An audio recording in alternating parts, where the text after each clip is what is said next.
Jeb Hunter didn't leave Dodge right away.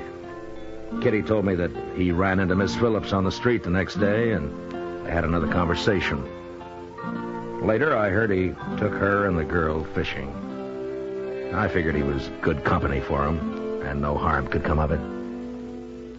I was busy, and I sort of forgot about him for a few days, when one morning a man walked into the office. Marshal Dillon? I'm Phillips. Roger Phillips. I've come for my wife. Well, when did you get into Dodge? Oh, I came in the Santa Fe last night. Last night? I thought it wisest to wait till morning. Oh. Well, it's your business, Phillips. Chester, go tell Miss Phillips her husband's here. I'll bring him over in a few minutes. Yes, sir. I'll go tell her, Mr. Dillon.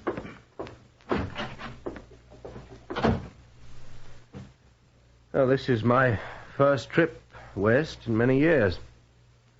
Ever since Mrs. Phillips was lost, in fact. Yeah. Are you staying?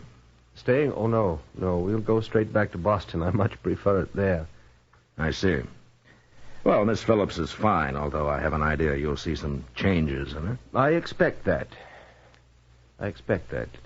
She's been through a terrible experience, Marshal. Of course, we'll get her back to normal soon enough. Seems pretty normal to me right now.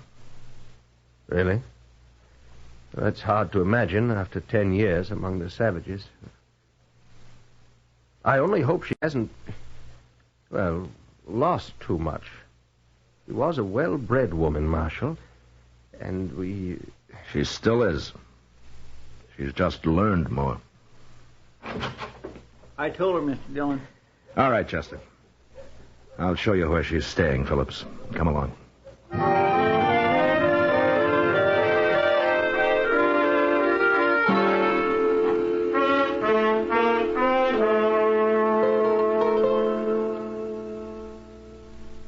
I sure didn't think much of him, did you, Mr. Dillon? Not much, Chester. Awful uppity. Seems a shame. A fine woman like that. Well, maybe she can handle him. If he's worth handling. It's not our problem, Chester. Well, no, sir, I guess not. Marshal, I want to talk to you.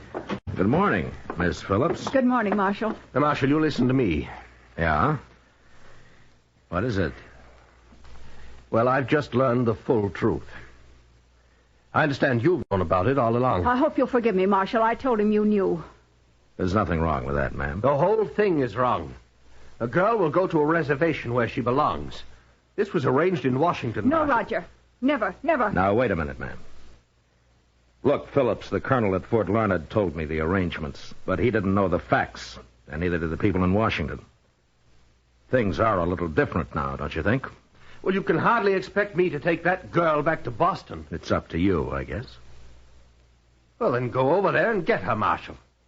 And hold her here in jail until we leave Dodge, and then you can do what you like with her after that. Roger. You must be a pretty big man in Boston, Of Phillips. course I am. But this is Dodge City. Nobody ever heard of you here.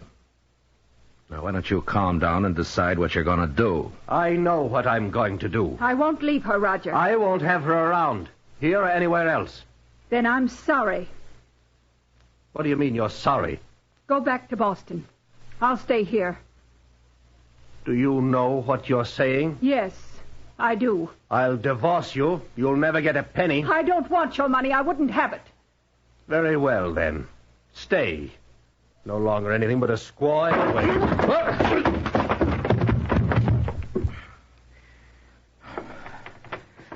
Chester? Yes, sir? There's a train east leaving soon. Throw him on it.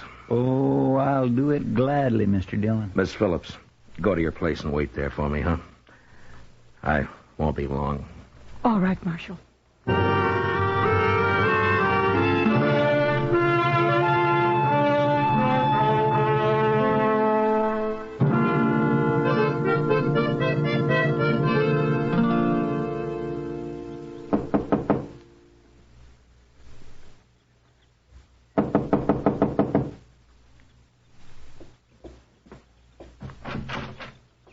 Come in, Marshal. Why, Mr. Hunter, Marshal told me to come along, ma'am. I hope it's all right. Come in. Thank you, ma'am.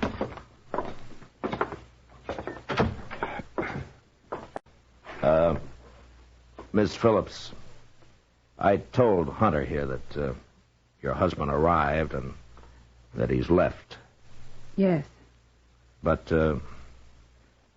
I didn't tell him that he might still try to cause trouble about the girl. Could he? Well, Colonel Bloor's orders were to put her on a reservation.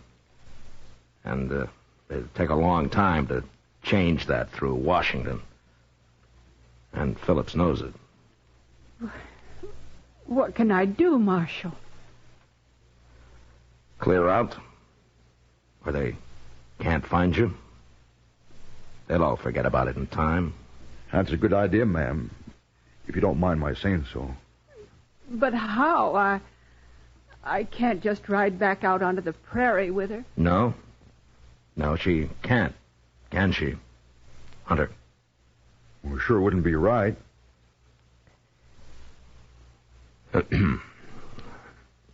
Well? Ma'am? Yes. I'm headed for California, like I told you. I can leave any time.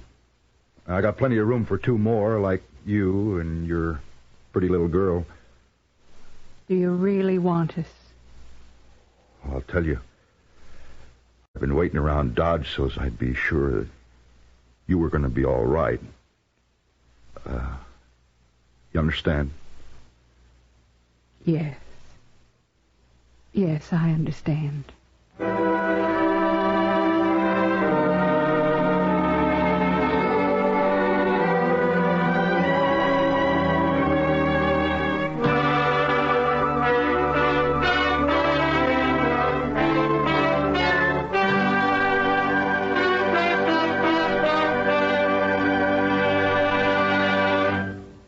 Gunsmoke, under the direction of Norman Macdonnell, stars William Conrad as Matt Dillon, U.S. Marshal.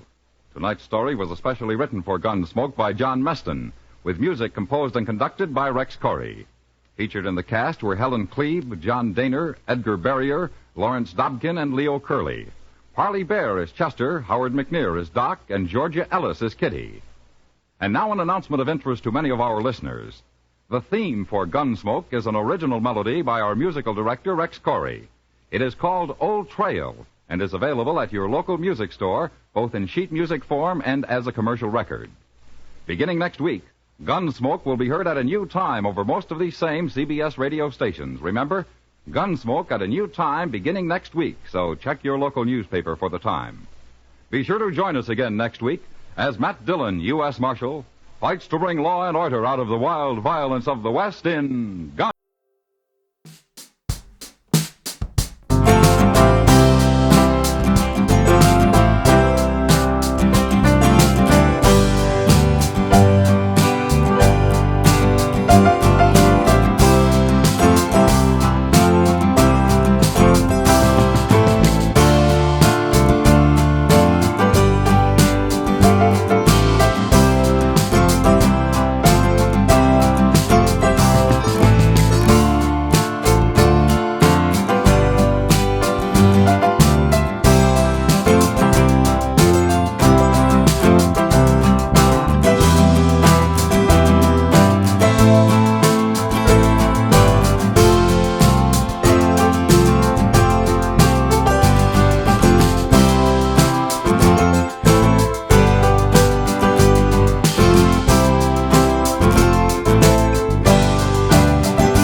You are listening to Golden Age Radio, rumble.com/C/GAR. Brought to you by G3PL.com.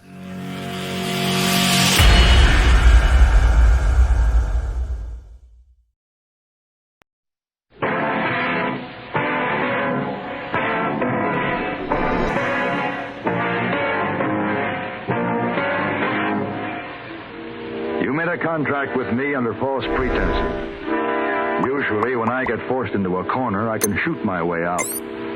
But this time, you've made that impossible.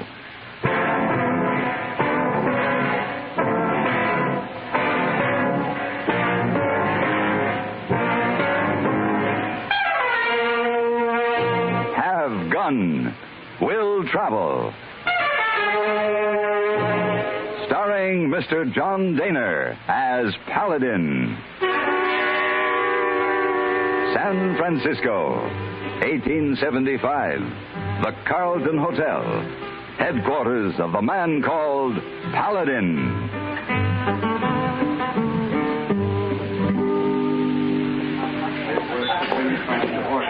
Oh, Mr. Paladin, you like a coffee now? Yes, Hey, boy. What are you doing waiting on the table? I come warn you. Of what? Man over there. He watch you all the time you eat. Maybe so he enemy. I think I better tell you. What man? Man over by... Oh, too bad. He coming over here now. Huh. I've never seen him before. Well, I be nearby. You need me? Yes, I'll let you know, hey, boy. Oh, are you Mr. Paladin? That's right. I've been watching you, Mr. Paladin. I've decided you'll do. Well, thank you. What will I do? Well, you're just the man for the job. You're capable enough from what I hear, and I dare say fearless. Oh, you flatter me. No, it's not flattery, Mr. Paladin. Facts, based upon keen observation. May I sit down? By all means. Thank you. My name's Felber Fid. Felber? What can I do for you, Mr. Fid? But I've been sent here by the respectable element of Brackwater. Brackwater? It's a cow town south of the Hatchbees. Oh, yes. The respectable element has triumphed in Brackwater, Mr. Paladin. Oh. Triumphed, I tell you, but it was not an easy victory. Well, virtue's victory never is. Well, there remains, however, one pocket of resistance, one holdout, one sink of sin. And that's where you come in. Where I come in? Exactly. A.J. Banion's the name. Of whom? The holdout.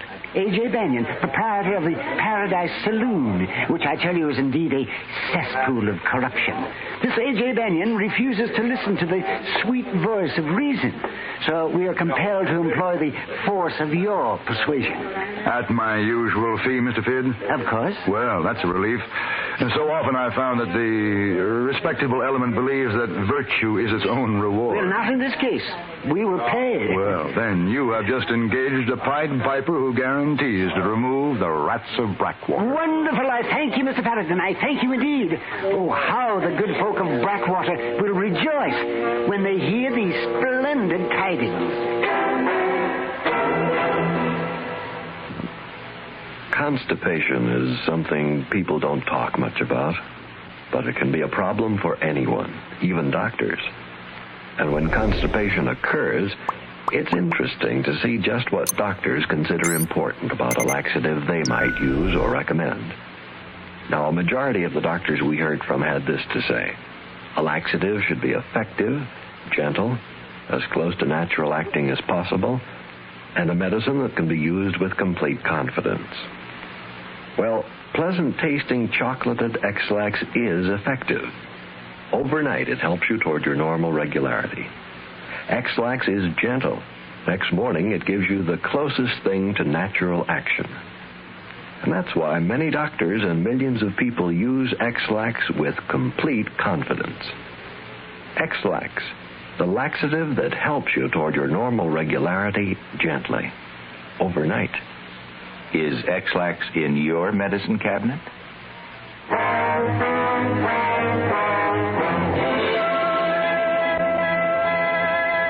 Brackwater wasn't much of a town. A wide main street, deep in dust, a few scraggly cottonwoods aridly protesting against being asked to grow where no tree had grown before, but it was home to the respectable element whose roots went deep, many of them being the first families who helped found this Mecca almost a decade ago.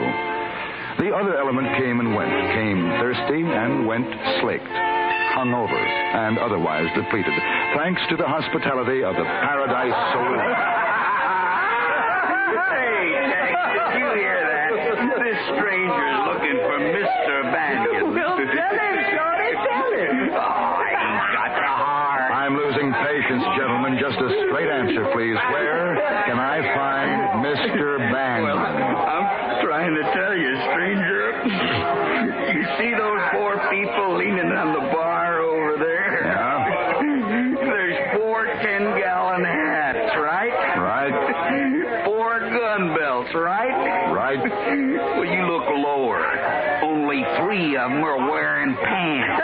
The one wearing a skirt is a lady. You ask her about Mr. Bannion. Yes. Thank you. I will.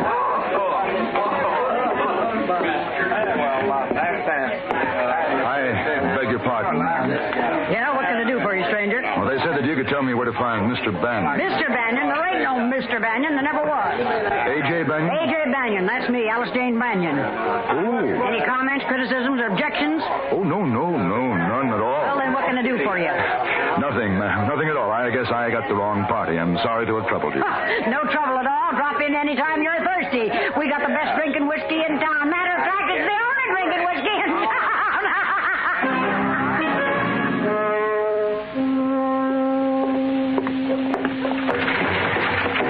Mr. Fidd. Mr. Paladin. Mr. Fidd, I must ask you to release me from my contract. Release? Oh, my. No, that'd be quite impossible, I'm afraid. A contract's a contract. Of course it is, but it can be dissolved by mutual consent of the contracting party. Yeah, that's true, only I don't consent. Now, look here, Mr. Fidd. You made that contract under false pretense. Mr. Paladin, that's a very serious accusation. Nevertheless, true. You engaged me to rid this town of a man named Bannion. No. I never said anything about a man named Bannion. I engaged you to get rid of A.J. Bannion. But you didn't tell me the A.J. stood for Alice Jane. Well, now, that's true in a way, Mr. Paladin, but I didn't say A.J. stood for Albert James or Arthur John either.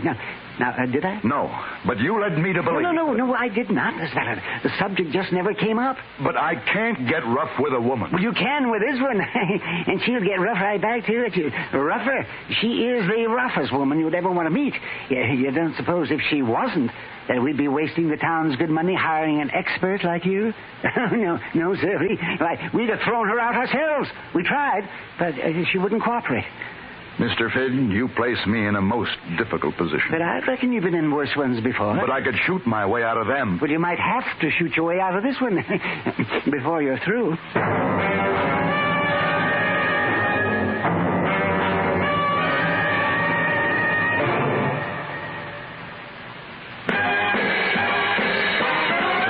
Are you smoking more now, but enjoying it less? Have a real cigarette, have a Camel. The best tobacco makes the very best smoke.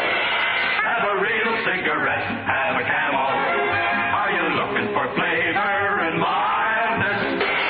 Have a real cigarette, have a Camel. The best tobacco makes the very best smoke. Have a real cigarette, a real cigarette, a real cigarette, have a Camel. If you're smoking more today, but enjoying it less, try Camels. The Camel blend of costly Turkish and domestic tobaccos has never been equal for rich flavor, easygoing mildness, real smoking satisfaction every time you light up. The best tobacco makes the best smoke. Have a real cigarette, a real cigarette, a real cigarette, have a Camel.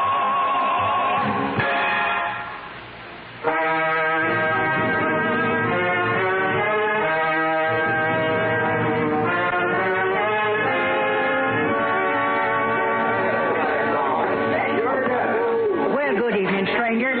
Evening. Right friendly of you to visit us again. What can I do for you?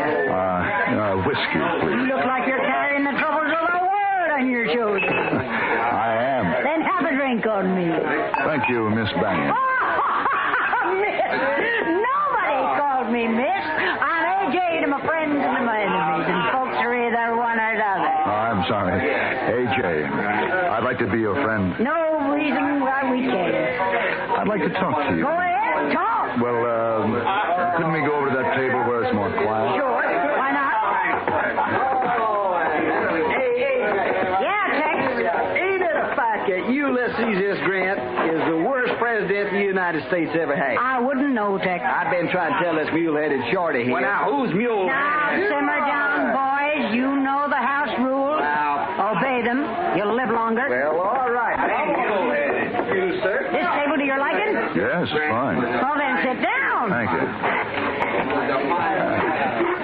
You have house rules. Oh, in a way. 3 subjects is taboo in this saloon. Politics, religion, and women. Too many good men have died defending one another.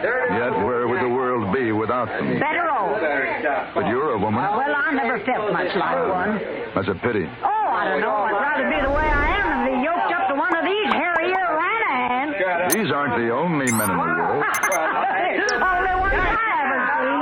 I was born among them, raised among them, I'll die among them. Just a minute. Excuse me, stranger. Tex! What? Shorty! I warned you!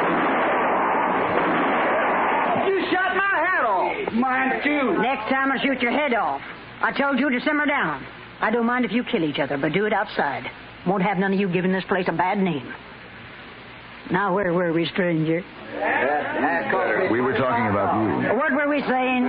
Well, I believe that I had observed that it was a pity that a lady of your obvious charm and talent should be born to blush unseen and waste her fragrance on this desert air. Stranger, you talk plumb poetic. It is time, Miss Banyan, that you thought of yourself as a woman. A woman still young, still attractive. A woman for whom some man somewhere awaits. Where? Who knows? Certainly not here. The world, my dear Miss Banyan, is yours for the taking. So why don't you abandon this provincial backwater?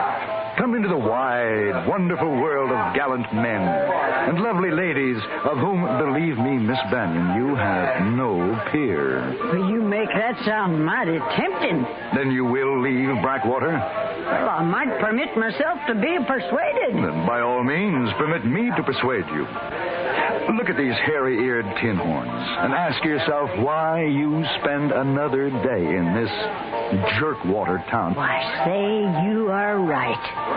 You've convinced me that I was born for better things than this. Good. How soon can you leave? Just as soon as you're ready. Me? Yes, sir. Just a minute, dearie. Listen, boys! I got an announcement to make. First off, tonight the drinks are on the house. Wait a minute! The drinks are on the house because I am closing down the Paradise Saloon. The Patty-Waist crowd in this town has been wanting to get rid of me for some time now. You all know that. What they wasn't able to do, this stranger has done. He has opened my eyes and is going to take me out of all this. Oh, now, wait a minute. I didn't say anything. Tonight's the last night, boys. Drink hearty. Oh, but now, Miss Banyan, please. Oh, well. Have it your way for now, A.J.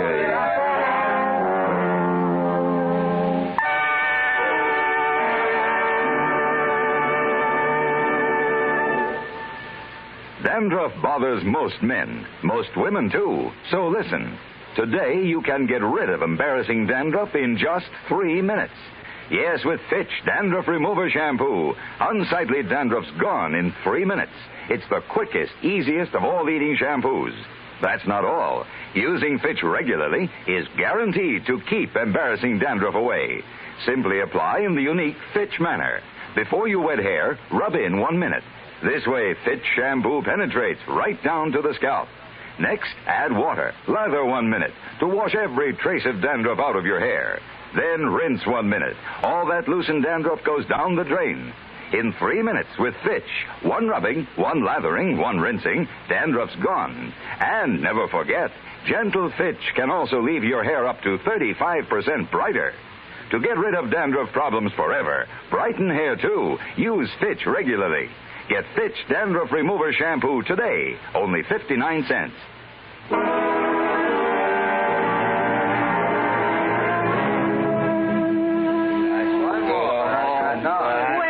looky here, Thelma Sid. see the day you'd walk into the Paradise Saloon. I came over as soon as I heard the news, AJ. Yes, sir. I decided to see it your way, thanks to this sweet-talking stranger. Good.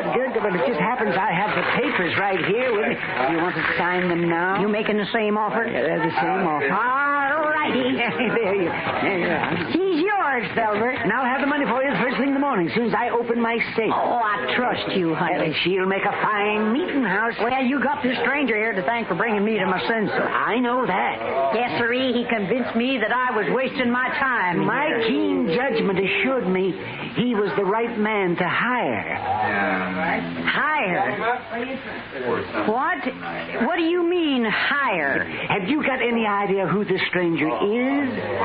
No, it all happened so fast, didn't get around to asking him his name. Well, ask him now. What's your name, stranger? Paladin. Paladin. A hired gunslinger from San Francisco? At your service, Miss Banyan. Not at my service. Felber, who paid him to come down here and make a fool out of me? I meant every word I said, Miss Banyan. Don't call me miss. You just stand up, be ready to draw.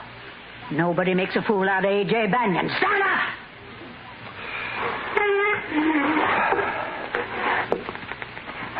Go ahead, Paladin. Go for your gun any time. Although you seem to doubt it, Miss Banyan, I have principles, among which is consideration for and admiration of the weaker sex. Weaker sex, draw! I have never drawn on a woman, and I shall not begin now. Draw! You won't draw unless I go for my gun, and, as you see, my hands are in the air. Which makes it convenient for me to relieve you of your gun. You may live to regret that you didn't let me kill you in a fair fight.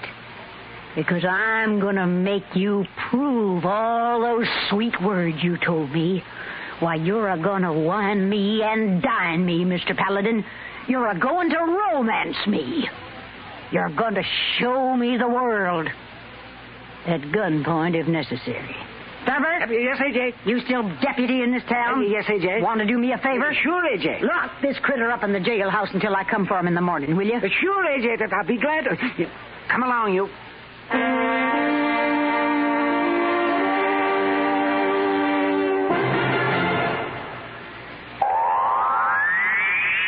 Oh, brother. This miserable cold and my sinuses. Haven't you heard about Dristan? Dristan decongestant tablets not only help drain all 8 sinus cavities, critical areas of cold's infection, but circulating through the blood, Dristan reaches all congested areas. In one fast-acting, uncoated 3-layer tablet, Dristan, for the first time, combines a decongestant to shrink all swollen membranes, relieve pressure and pain. An exclusive anti-allergen to help keep breathing passages dry and clear. Pain relievers to ease body aches, reduce fever. Vitamin C to help build body resistance. This is Dristan. Today, Dristan is widely imitated, but the exclusive Dristan formula cannot be duplicated. For real relief from cold's misery and sinus congestion, there's nothing like Dristan decongestant tablets. Felber Fid played his part to the hilt. Poking his gun in my ribs, he pushed me out of the saloon ahead of him and marched me down the main street for all the town to see. Then we turned a corner in the direction of which I assumed was the jail. But once out of sight of the townsfolk, he pushed me into a door across which was the sign, Fid Land and Development Company. Inside the office, he locked and bolted the door. Now, this time you've gone too far, Paladin. Look here, Mr. Fid. Just pay me my money. I'll be on my way.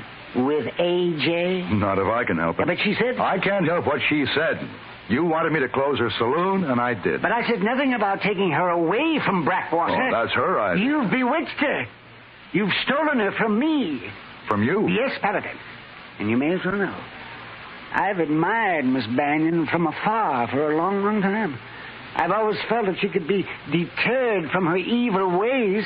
She would make a man like me a fine wife. Oh, Mr. Fid. The fee I offered you was not put up by the respectable element of Blackwater, but by myself. And I must say in all frankness, I don't feel compelled to pay you for this ultimate breach of contract. Look, Mr. Finn, I don't want the lady, just the money. Oh, yes, but it appears you have her. She is leaving with you. Not if I can help it. Look, if you want her, take her. You didn't mean what you said to her? Oh, yes, I meant every word of it, but I didn't mean that I was the man to make her dreams come true. Oh, well, Mr. Paladin, you know, I think I am. Good. Now, you just hold that thought. And in the meantime, just give me back my gun and let me get out of here. Yes, I'm inclined to do that, Mr. Paladin. Only there's one thing I want to verify before I let you go. What's that? Having watched your technique with A.J., I've come to the conclusion that one can't fail if one simply treats her as a lady. Ah, Mr. Finn. That's not only true with Alice Jane Banyan. It's true of every woman who ever lived.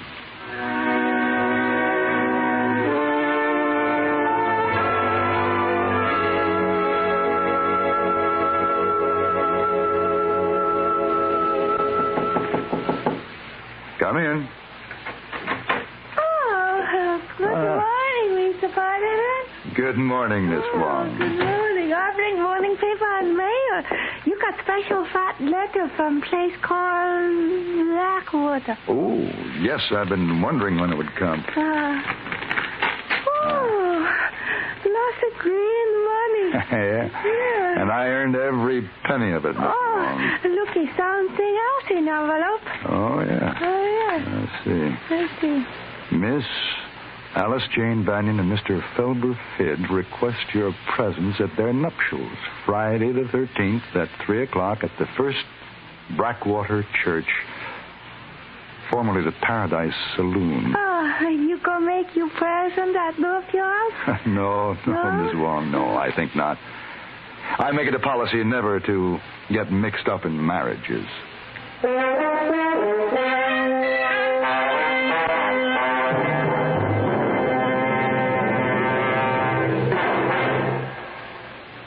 Thirsty people everywhere prefer ice-cold Pepsi-Cola. And because it's light, it refreshes without filling. Charlie, be sociable. I am, Kay.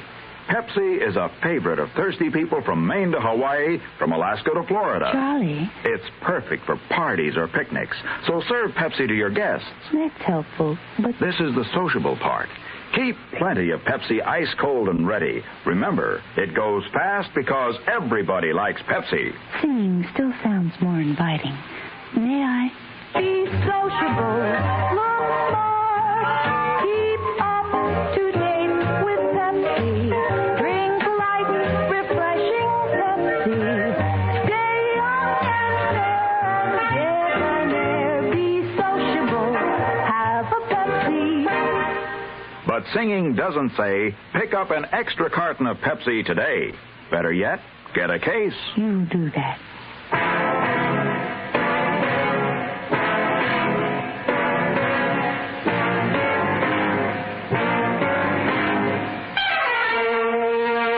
Have Gun Will Travel.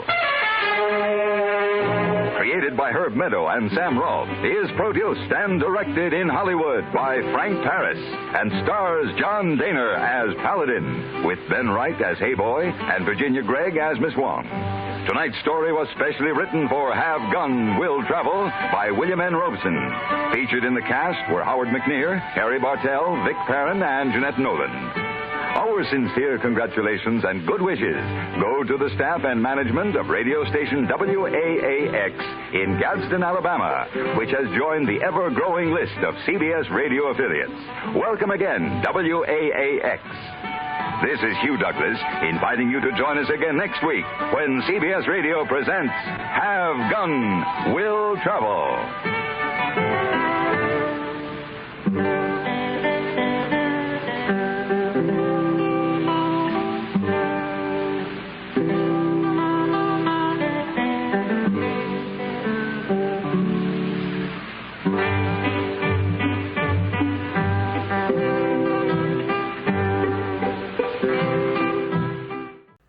You are listening to Golden Age Radio, rumble.com/C/GAR.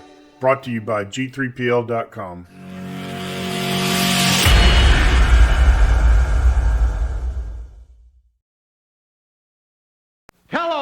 the greatest name in cereals, presents Wild Bill Hickok!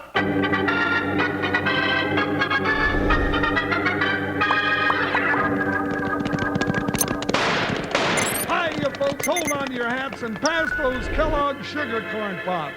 Because here comes Guy Madison as Wild Bill Hickok and his pal Jingles, which is me, Andy Devine. We got another rootin' tootin' Wild Bill Hickok adventure story for you from that great new cereal with the sweetening already on it, Kellogg's Sugar Corn Pops! Today, Kellogg's Sugar Corn Pops brings you Wild Bill Hickok, transcribed in Hollywood and starring Guy Madison as Wild Bill and Andy Devine as his pal Jingles. In just 30 seconds, you'll hear the exciting story, The Phantom of the Gold Circle. Right here, boys and girls, we want to thank you for all the nice letters you've sent in saying how much you like Kellogg's new Sugar Corn Pops. We're happy to hear you tell in your own words how much you enjoy Kellogg's Sugar Corn Pops out of the bowl for breakfast and out of the box for snacks. We're also happy you're telling your friends all about them. Thank you again. Now, let's listen.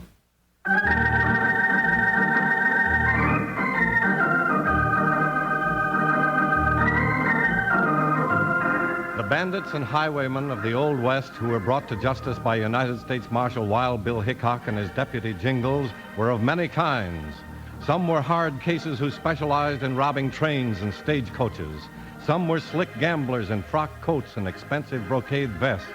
But there was one who gave Wild Bill and Jingles a wild, hair-raising time of it with death, a constant threat from the Phantom of the Gold Circle.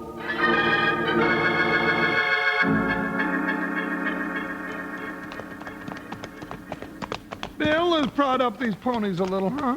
What's your hurry, Jingles? Well, the sun's already down, and I can't wait to get to the Gold Circle Barber Shop. It's going to take about 3 hot baths to get this Arizona desert off of me.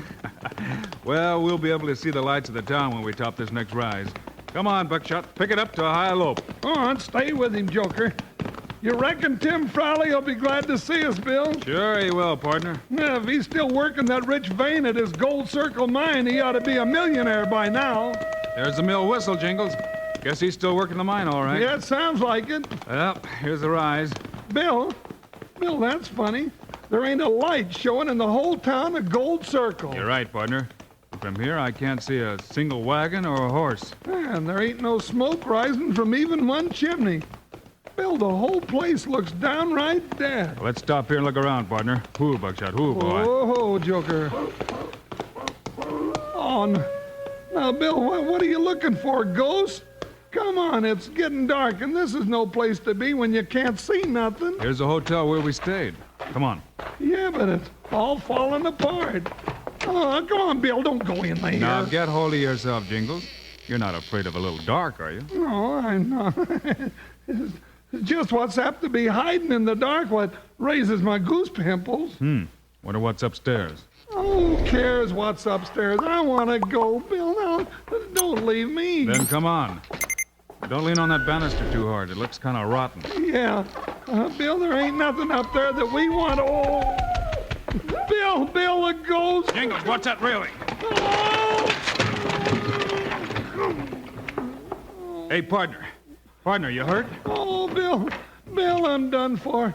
Tell Joker goodbye, and you can have my silver stick pin. Jingles, oh.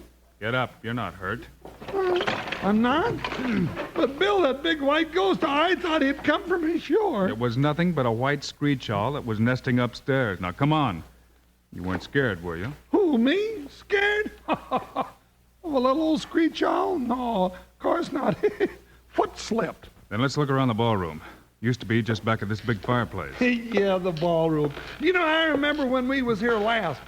I danced a round dance with Maybelle Chili right about here. Oh, we sure were a couple of high steppers.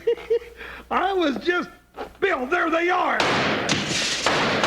I got them. Well, partner, that was a mighty nice big mirror once. But I saw him. I saw him, Bill, I tell you. You saw us in the mirror. You just blasted to pieces. Oh, Bill, listen. Yeah, partner, somebody's ringing the church bell. Let's go see who it is. Well, I'll sure be glad to find somebody human around here. Maybe they can tell us what happened to Gold Circle. Yeah, here we are. Hey! Hey in there! Come out here! Bill, there ain't no answer. There's a note on the door here, Jingles, but there isn't enough light to read it by. Oh, yeah, I got a match, Bill. What's it say? It says, if you hear this bell at night and stay, you will never see the light of day. Now, what does it mean? Hey, wait a minute. No, don't go getting excited, partner. Let's go in and talk to the Jasper who's ringing that bell. Bill, look up through that belfry. That bell's ringing.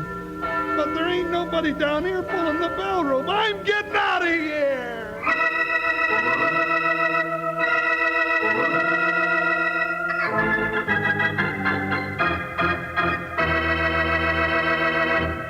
Howdy, cowpokes. Your old pal Panhandle Jim talking. You know, sometimes I find it hard to put into words just how downright delicious these here Kellogg sugar corn pops are. Because the best way to really know about this wonderful new two-way cereal is by chomping a few mouthfuls yourself. By digging into sugar corn pops right out of the big yellow box, just like candy.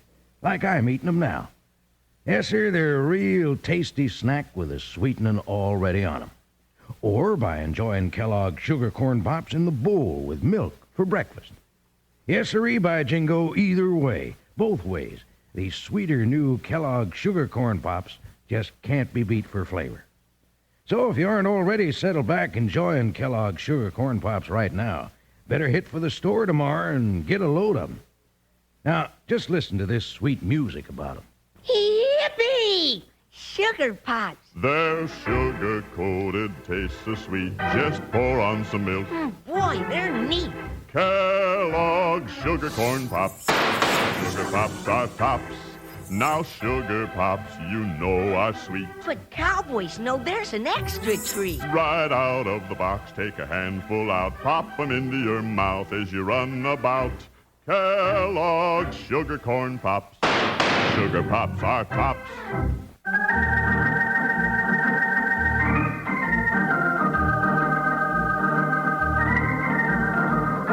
When Wild Bill Hickok and Jingles heard the church bell ringing in deserted Gold City, they rushed to the church, expecting to find someone to clear up the mystery. But when they opened the door, Jingles made an awesome discovery. Bill, look up through that belfry. That bell's ringing, but there ain't nobody down here pulling the bell rope. I'm getting out of here. Hold it, partner. This mystery's getting too deep. I'm going up in that belfry. Up there, Bill? Oh, you gone local? I wouldn't go up there for a 4-pound T-bone steak and a bushel of fried potatoes. Now, there's nothing to be afraid of, Jingles. Bill, let's stop. Them ghosts heard you say you were coming up there. Come on, Bill. Let's leave Gold Circle to the haunts. Yeah, here's a ladder. Help me put it up there. Oh, I'll be doggone if I ever saw anybody as stubborn as you are, Bill Hickok. Now, hold the ladder while I climb up.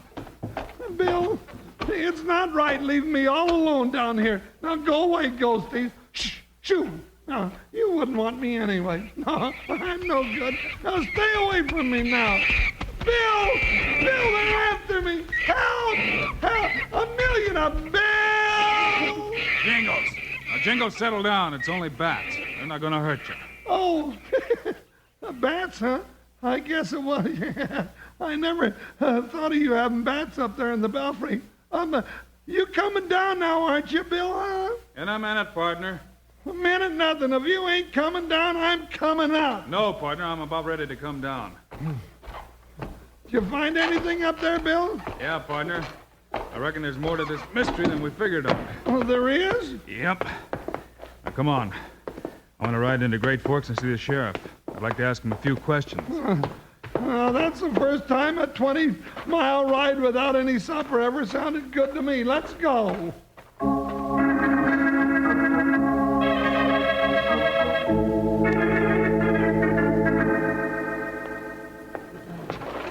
Well, Mr. Hickok, let's see now. You say you was here 4 years ago? That's right. In January, Sheriff. And Gold Circle was a boom town. The mine was going full blast, and the town was wide open. People had more money than they had sense. I know how it was, Jingles. Now, you just let me recollect my thoughts here a minute.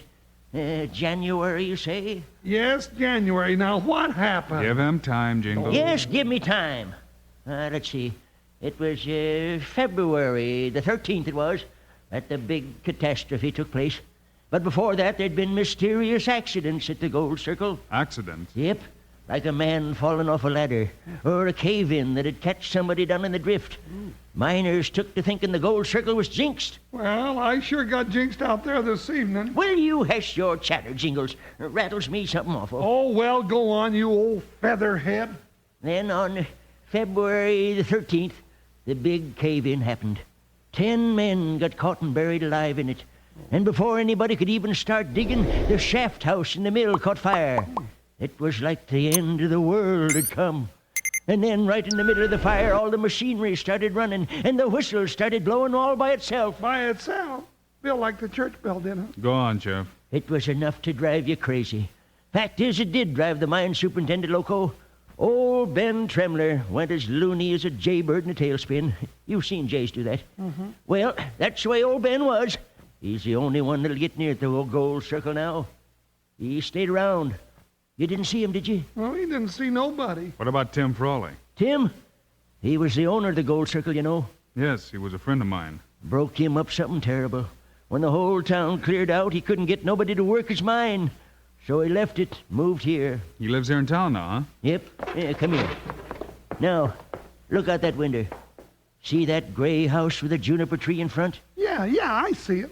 That's Tim Frawley a-setting on the porch. Reckon he'd be glad to see you. Mm-hmm.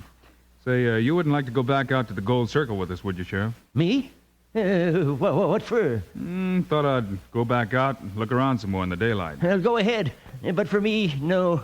Far as I know, there ain't nothing going on out there that's agin the law. And the law's my business. Fact is, Mr. Hickok, I can face owl hoots and rustlers with their fists filled with 45s. But them things in Gold Circle just ain't natural. Oh, there's nothing to be afraid of out there, Sheriff. It's nothing but an old ghost town. Now, you ought to seen me. Why, I just stuck out my chest and I waited right through the... Bill! Yep, you just stuck your chest out and stepped on my cat's tail. Oh. It's lucky you didn't hit it with them shots. You sure are brave, Jingles. I'll give you credit. Yep, Sheriff, he's just as cool as a cucumber. Yeah, just as cool. I'm sorry, Sheriff. Come here, kitty. I didn't mean to do it. Now, come on, kitty. Poor little... Ow! You better let well enough alone, Jingles. Yes, sir. Now, come on, let's go see Tim Frawley. Well, so long, Mr. Hickok. If you and Jingles find anything interesting out there, write me a letter. But don't go sending for me. Oh, fine sheriff you are, you old scaredy cat.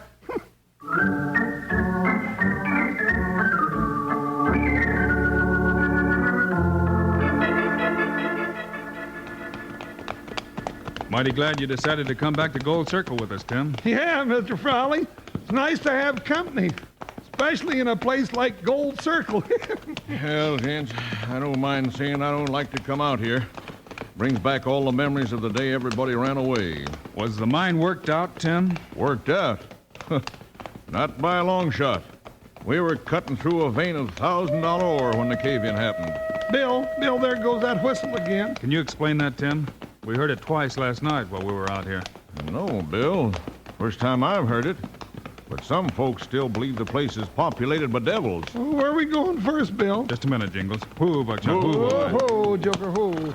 Tim, if you were hitting a rich vein like you say, did it ever strike you that somebody might be high-grading the place now? No, Bill, they couldn't be. Gold Circle's been deserted for 4 years. Not quite. No, it's full of ghosts, that's what it is. Now, wait a minute, Jingles. What are you getting at, Bill? Something I found in that church belfry makes me think. Bill! Yeah, Jingles. Your ghosts are using mighty heavy artillery, aren't they? Sounds just like a real rifle. Oh, now stop hoorahing me, Bill. They're shooting at us. Where are those shots coming from? I can't tell. Come on, let's get on over to the mine. Hi, Buckshot, hi! Head jump, Joker, before we get ventilated. Ha!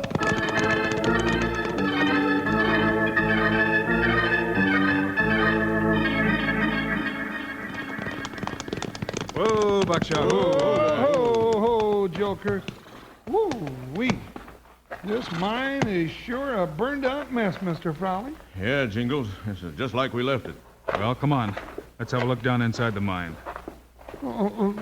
Now, Bill, you ain't planning on going down in those dark tunnels, are you? I sure am, partner. You got those miner's lamps you brought, Tim? Yeah, Bill. Here, Bill. Oh, what is it?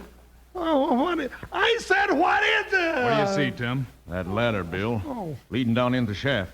That ladder's been repaired. So it has. Then somebody's been here. Well, that's what I started to tell you.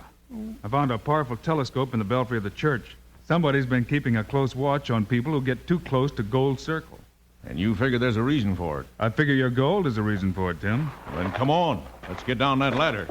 Bill, if it's all the same to you, I'll stay up here and keep watch. All right, partner. If you want to stay up there alone, go ahead. Sure, we'll be back soon, Jingles.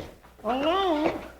Oh, I never thought of that. I reckon I'll just come along with you, Bill. Wouldn't want you to get hurt down there.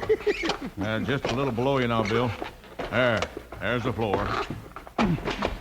Take it easy now, Jingles. That last step's a long one. Yeah, don't catch me, Bill! Oh, my bruised and beaten body. Bill, can't you never tell me things like that a little faster? So you dare defy the spirits of dead miners of the Gold Circle? Bill, listen. Quiet, Jingles.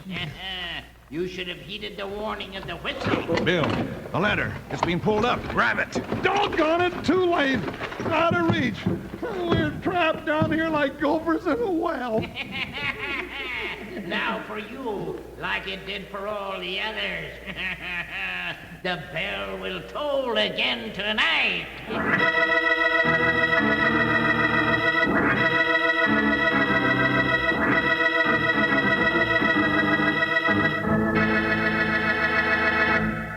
I'll be a twisted hunk of sagebrush if we don't have more fun than a barrel of monkeys. Just sitting here chomping on these luscious new Kellogg sugar corn pops and listening to the show. Don't we, though? Yes, sirree, by jingo, 'cause right out of the big yellow box, just like candy, Kellogg sugar corn pops are crispy and crunchy and tastier than ever. And say, Wranglers, let's not leave out how mighty good sugar corn pops are out of the bowl for breakfast with some milk. And no sugar needed, 'cause they're already sweetened for you. Yep, to perfection.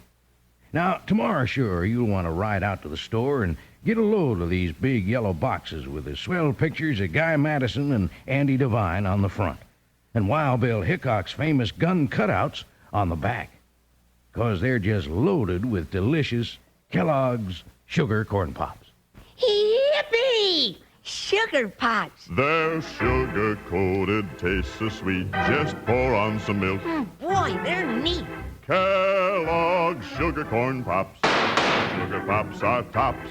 Now sugar pops, you know, are sweet. But cowboys know there's an extra treat. Right out of the box, take a handful out. Pop 'em into your mouth as you run about. Kellogg's sugar corn pops. Sugar pops are tops.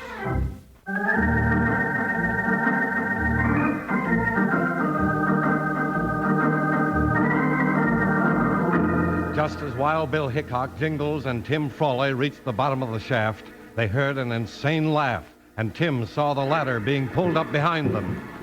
Bill, what are we going to do? As long as we're down here, we might as well look around. Light a match, Jingles. But if we don't get out, what we learn won't do us any good. That's it. Now, light these lamps.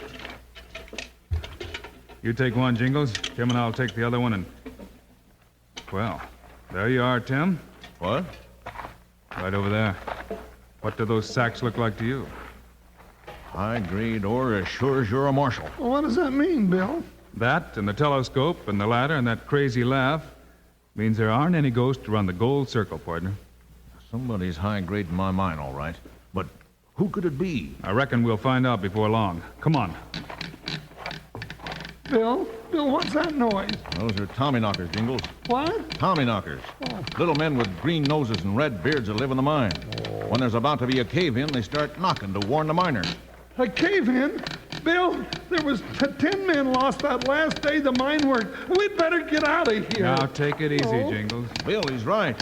When you hear the Tommyknockers that strong, it's time to start looking for high ground. I think it's a trick from our friend, But, Bill, if it isn't a trick, if it's a real It is. cave-in... The timbers are giving away. Quick, get back in the pit.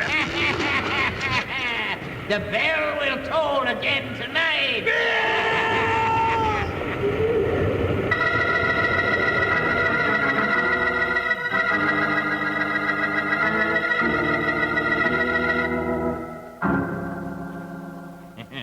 Try to interfere with old Ben Pemler's plans, will they? Old crazy Ben. Yeah, crazy like a fox. Yeah, get this lamp going, see if there's anything left of him. There. Bill, that's Ben Tremler, my old mine superintendent. Yeah, Bill. Remember the sheriff told us about him going crazy. He thinks we were in that cave-in. Shh. Looks like he wasn't as crazy as people thought. Come on, we'll follow his light. Be quiet now. Let's see what he does. There he is, looking at the cave-in. Well. What a fine permanent grave for him. That's pretty good, getting rid of Tim Frawley, Wild Bill Hickok, and his deputy all at once. You're not quite rid of us yet, Ben. Wait, who's that? Oh. Well, howdy, Mr. Frawley. You come back to see old crazy Ben, eh? Now, that's right nice. Oh, hold it, Ben. That crazy act's no good anymore. We saw the high grade you dug out of this mine. Well, you ain't taking me. Bill! His lamp, Doug! No, you don't, Ben. I got you. Now, settle down. Let me go. I'll kill you, Hickok. Your killing days are over, Tremler. You mean Ben's been responsible for all the trouble in the gold circle, Bill? That's right, Tim. Jingles, pick up those strings over there. You mean these, Bill? Yeah. Now, pull them. Bill, there goes that Tommyknocker again. Another cave-in. Nope. You're causing it, Jingles. Huh? Well, I'll be doggone. Ben caused that, too? Yep. And pull that brace loose with this cable to cause a cave-in. Oh, what about the church bell? He tied something to the bell that caught the wind. When the wind blew, the bell rang. Yeah, Hickok. And if you hadn't have come along, I'd have been the richest man in Arizona. Well, Tim, that clears up the ghost around the gold circle. You couldn't get your miners back, start working. Well, I've just about given it up for good, Bill. I can't thank you enough. Hey, Bill, come on, hurry. I got something to do. What's that, Jingles? I'm going to go ring that church bell loud enough for people to hear it for miles around. And then when they come a-running and gather around the church, I'm going to jump out and yell, boo! I figure I've been scared too much lately for one man, and I'm going to spread it around a little.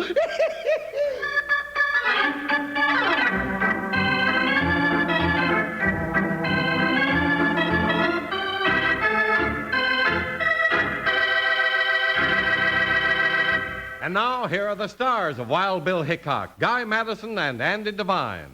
We'll be back again on Friday, folks, with another Wild Bill Hickok adventure for you. So be with us then, will you? And if you like real action, you'll get it in our story called Thunder on the Plains. It's Wild Bill and Jingles tangling with a bunch of horse thieves. Meanwhile, Andy and I also hope you'll remember to get Kellogg's Sugar Corn Pops. Right. It's the great new cereal with the sweetening already on it. You bet it is. Andy and I think Sugar Corn Pops are great. So long. See you Friday.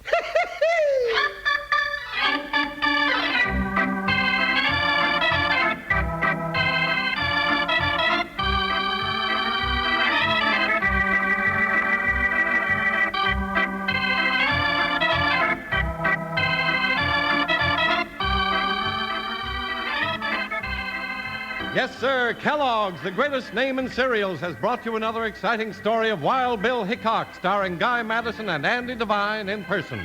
Today's cast included Fred Howard, Jess Kirkpatrick, Forrest Lewis, and Jack Moyles. Our director is Paul Pierce, music by Dick Orant, story by Larry Hayes.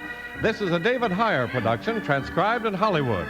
Don't forget to listen Friday, same time, same station, when Wild Bill Hickok faces Thunder on the Plains.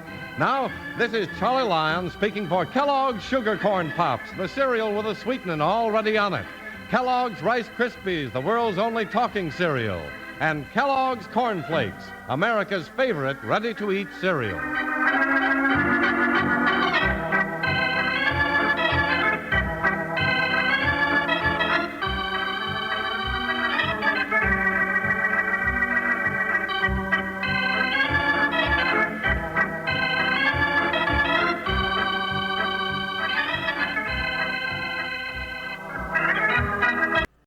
You are listening to Golden Age Radio, rumble.com/C/GAR. Brought to you by G3PL.com.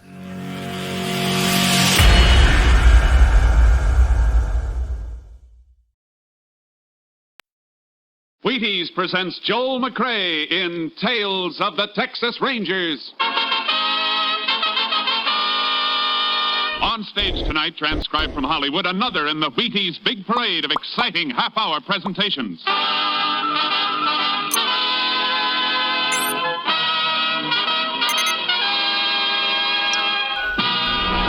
Tales of the Texas Rangers, starring Joel McCrea as Ranger Pearson. Texas, more than 260,000 square miles, and 50 men who make up the most famous and oldest law enforcement body in North America.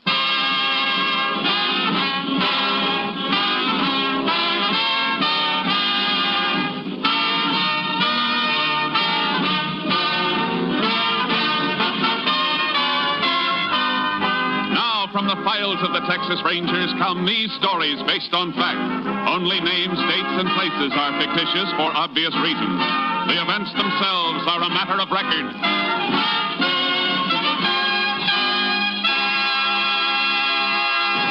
Case for tonight, Apache Peak.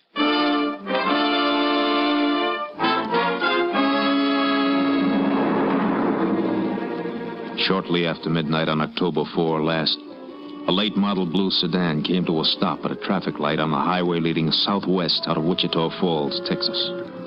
While the driver waited for the light to change, a figure moved out from the shadows and tapped on the window of the sedan.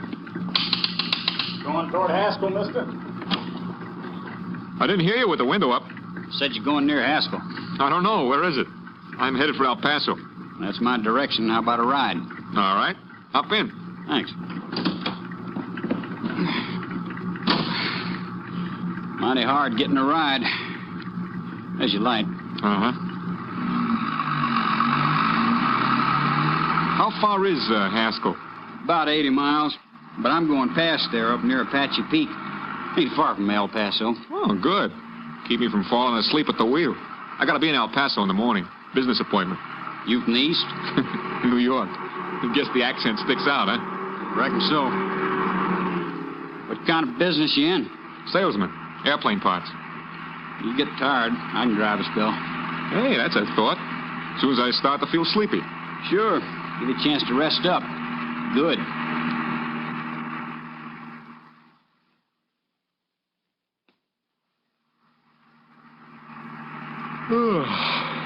It's almost 4 a.m. Be in Odessa in 20 minutes. You want to take over? Yeah. Guess I can stop any place on this highway. Haven't seen another car in an hour. I'll slide over. You get out and come around. No, you get out. Well, it's just as easy for you. Hey, what are you doing with that gun? I need money, mister, and you got it. Oh, sure. I'll give it to you. I won't report it or anything. I know you won't, mister. Oh!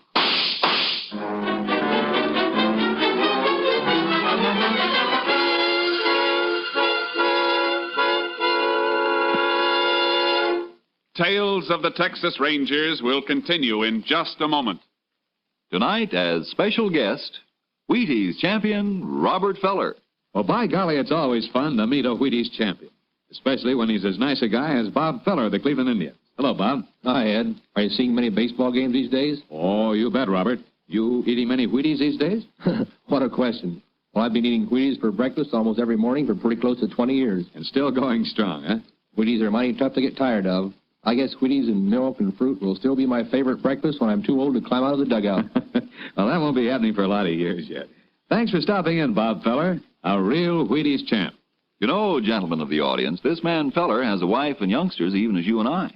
His paycheck depends in part on healthy energy, just as ours does. Got my point? We need 'em too. Wheaties, breakfast of champions. Get yours. And now, back to our story with Joel McCrea as Ranger Pearson.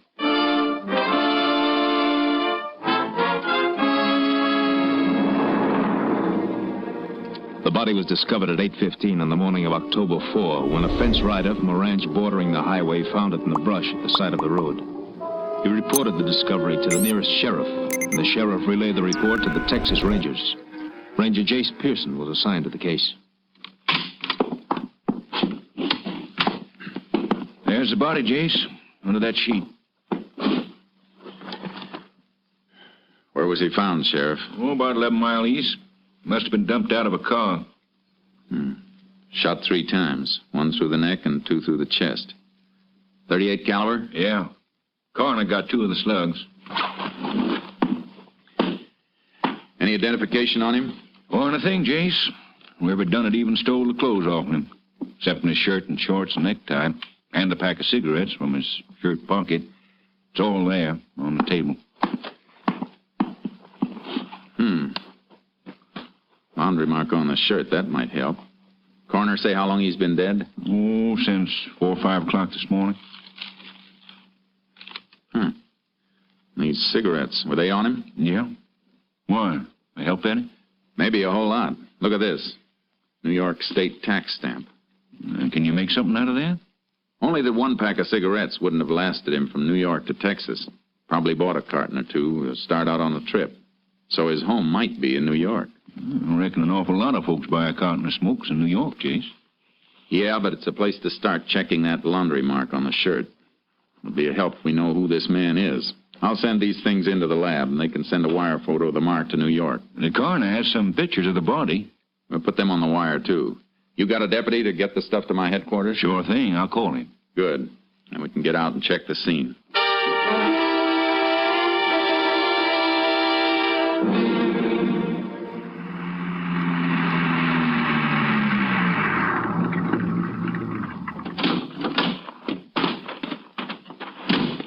Had this little piece of road here blocked off so no cars could wipe out anything. Good.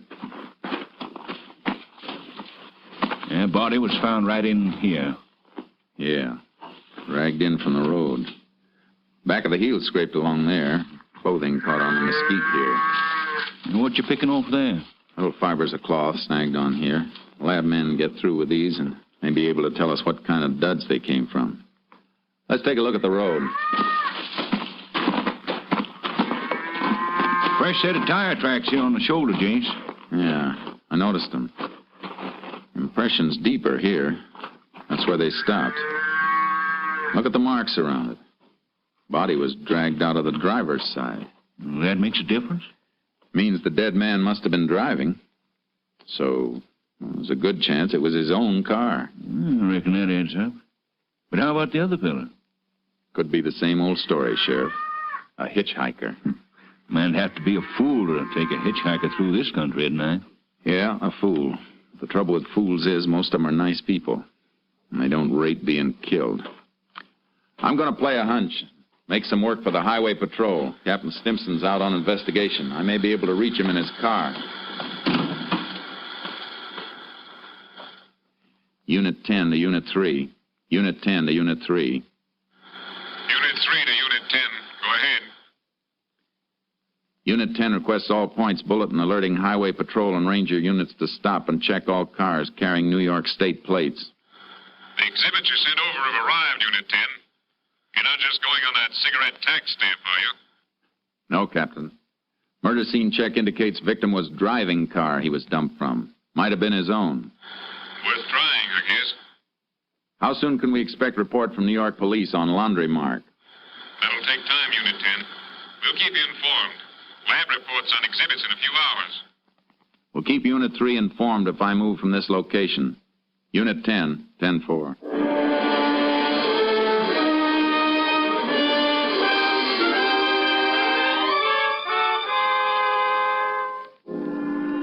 After the 10-4 sign-off, I took the sheriff back to his office. And that's when the hardest part of all hunting began, the waiting. The only thing we knew for certain about the murder car was that it was heading west on the road to Pecos and El Paso. I headed the same way, stopping to ask questions at all the smaller towns, the cafes and service stations, wherever a man on the run might risk stopping. But all the answers were the same. New York car, you say?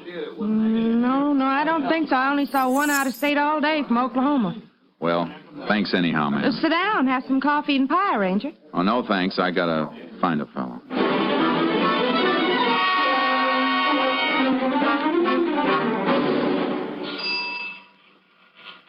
No, I'd sure remember it if a New York car stopped here for gas. Ain't seen one in a week. Well, thanks. Ranger. Yeah? The kid runs the pumps a little while I'm eating. Maybe he saw something. I'll call him out if you want to wait till I catch this fella's windshield. I'll wait. Oh, well, gee, I just remembered. The kid didn't sell nothing today. Well, thanks anyhow.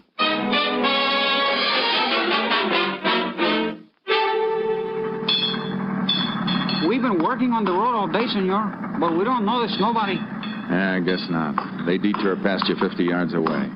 Only one who might see is Juan. He holds the red flag when a car is coming down there. But he don't even look up. He just heard the car and waved the flag. He's too busy looking in the movie magazine at Betty Gravel. Well, thanks.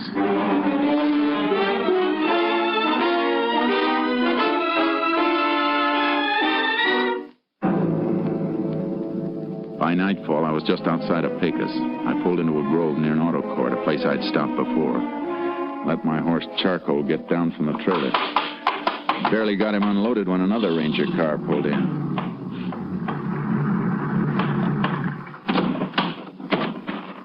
Case? Yeah, Kurtz. Howdy, boy. Howdy. What are you doing down here? Got a teletype for you from headquarters. Murdered man's name was Roger Bradley, New York City. Salesman for an airplane parts outfit. Identification positive? Yeah, pictures, laundry mark, everything. Police up there traced the laundry mark. Bradley's wife identified the pictures. Was married, huh? Yeah, 3 kids. Car you're looking for is a 49 blue sedan. Here's the make and license number. Highway Patrol hasn't spotted it anyplace. Nope, but here's a list of all the clothes Bradley was carrying on the trip. Pretty complete description. Can't understand why nobody's seen that car. Killer might have gotten out of the state. Had a good start. I hope that isn't it, Kurtz. 3 kids have to grow up without their father because of a gun-crazy hitchhiker. I know what you mean. Let's hope he's still in Texas. If he is, we're going to find him.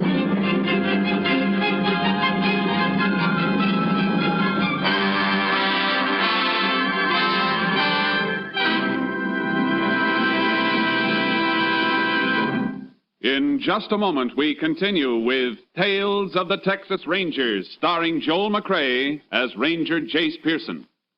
Next time you bounce out of bed in the morning, well, you do bounce, don't you? Well, okay, let's say next time you get out of bed, head for the Wheaties. Sure enough, head for the Wheaties at 7 a.m.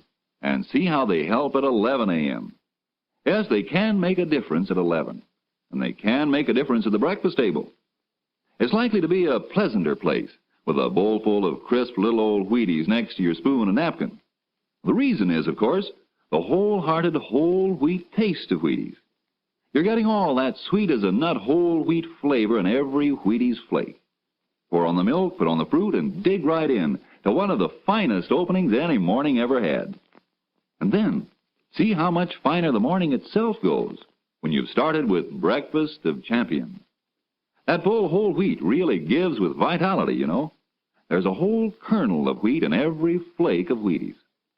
Now see if you don't notice the difference all morning long. Less of the mid-morning slump, more of the up-and-at-'em punch. Know what I mean? All right, then. You try it. Tomorrow, next day, for a good breakfast, for a good morning, start with Wheaties. See yourself how Wheaties at 7 can help at 11.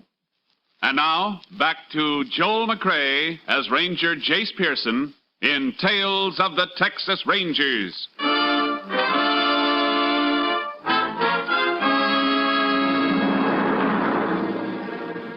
For the next 5 days, Ranger Kurtz and I worked our way west, but we couldn't get a lead. Then on the afternoon of October 10th, 6 days after the killing, we stopped and unloaded our horses at Eagle Flat in Hudspeth County. Blacksmith's place is open? Yeah. Horses can drink from his trough. Hey, look at that poke leaning against the fence there. They sure do get dutied up for Saturday night in Eagle Flat. Yeah. Kurtz. Matter, Jace? That suit. No poke ordered that through a mail catalog. Hey, it looks like one of the suits described on the teletype. Yeah. Let's find out. Howdy. Well, howdy, Ranger. You live around here? Work the Longbow Ranch up near Tabernacle Mountain. Mighty nice suit you got there. Kind of fancy. Yeah, ain't it a dinger? From New York, label says. New York, huh? Where'd you get that suit? Well, I bought off... Now, wait a minute, Ranger. This ain't stolen, is it? Yeah. And the man it was stolen from is dead. Oh, man, I just bought it off when a fella come by the bunkhouse. When? Oh, reckon it was about 5 days ago.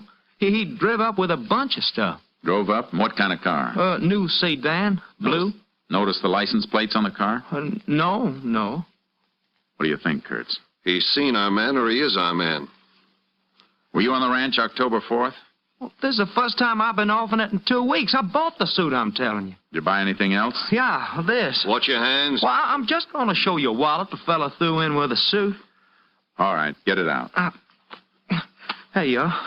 Paid him $10 for the suit and this. Identification cards and everything stripped. You take anything out of here? Well, nothing to take. It's just like I got it, except for my $5 in the money pocket. Killer took all identification out of these celluloid card holders. Might have left some prints. Ought to get it to the lab. Yeah. All right, you better come with us. Now, look, I didn't do nothing. Where you taking me? To the sheriff. You can give us a description of the man who sold you the duds. If your story checks out clean, you got nothing to worry about. Oh, it's clean. All right. Let's go.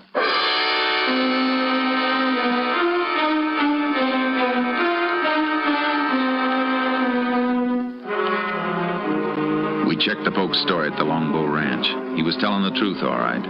At least we had a description of the man we were after now. About 20 years old, dark, 5'7", about 140 pounds. Kurtz and I unloaded our horses. Which way we riding, Chase? Come on, boy. Head north, into the hills. Road peters out past this ranch, though. Nothing but a trail. We might have turned back to the highway. Alarm was out by the time he passed here. If he went back to a main highway, the car would have been spotted. He's ditched it up here someplace. Well, let's ride. Get up there, Charcoal. Get up there, boy. Yeah.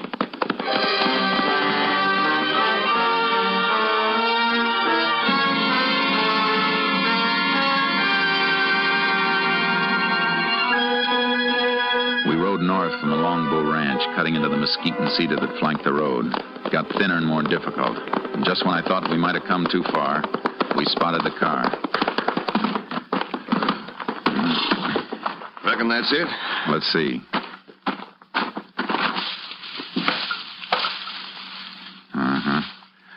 Smart. Rolled it into a gully and then covered it with dirt and grass. Nobody'd ever spot it unless they were looking for it. Let's get back and report it.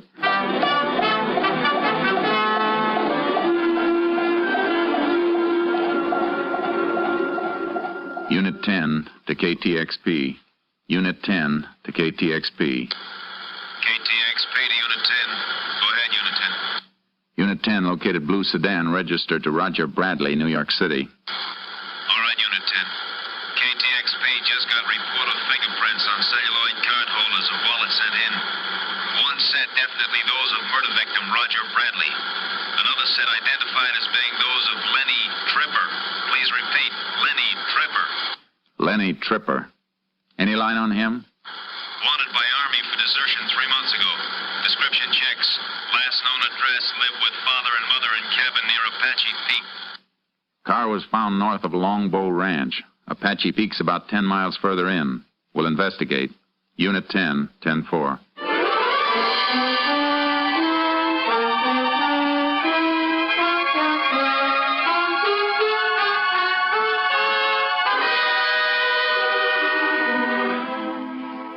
It was sundown when we got started. The country we had to go through is tough enough by daylight. It was after midnight when we sighted Apache Peak.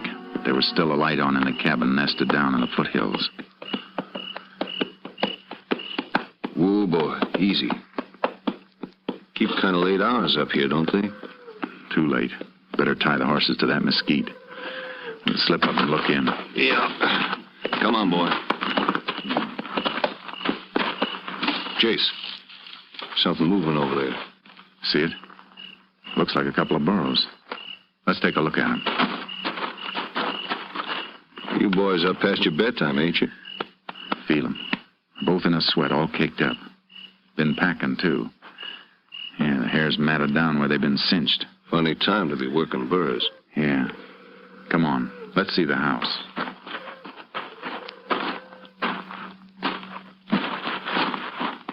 Look through the window. Man eating. Not our boy, though. Too old. Must be Tripper's father. Look, there's the old lady, too. You go around the back way, and I'll go in through the front. Wait till you hear me knock. Get in. Right.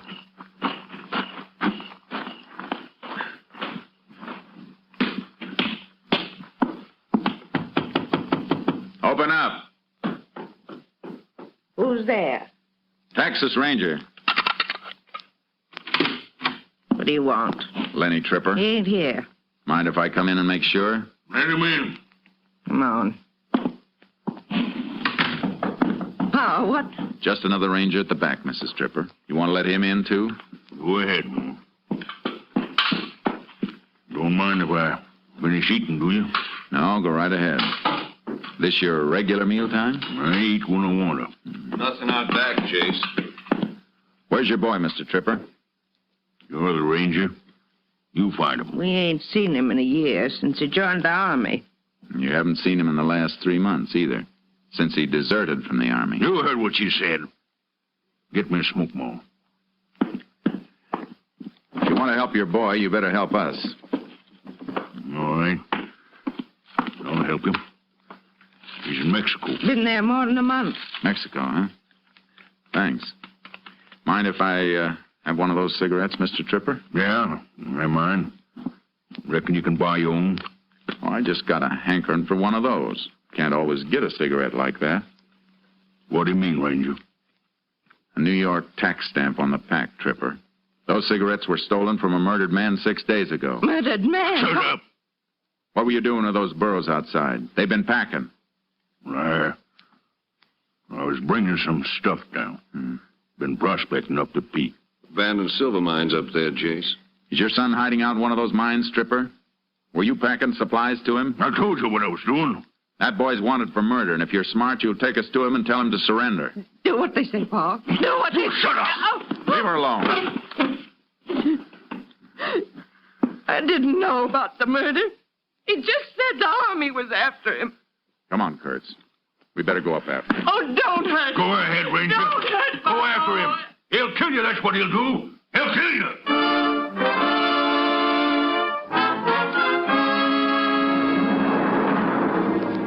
We had to go up on foot. It was too treacherous for the horses, and trailing over that rocky ground in the darkness slowed us to the crawling speed of an overfed snake. There got to be less earth and more rock, and the burro tracks grew fainter as we tried to pick them up by moonlight and flashlight. It could have gone in any direction from here, Jace. Can't pick up a mark. Seems to level off a bit on that shelf ahead. Might be a narrow trail there. Hope so. Getting steeper. Not too steep for burros. Kurtz. What? A dwarf oak here. Flash your light. There, that's it. Hold it. Anything? Yeah. Branch bent. It's been brushed. Look here, been nibbled a bit, too. Recent. Torn leaves are still fresh. Well, we're headed right, then. Must have gone straight ahead between those big rocks. Yeah.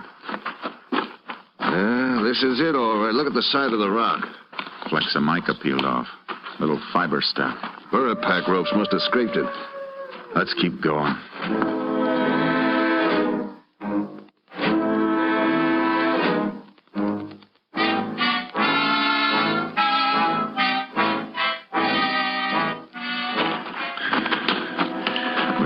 Reached the summit where the oaks and cedars fought for whatever slight grip their roots could get on the earth between the rocks.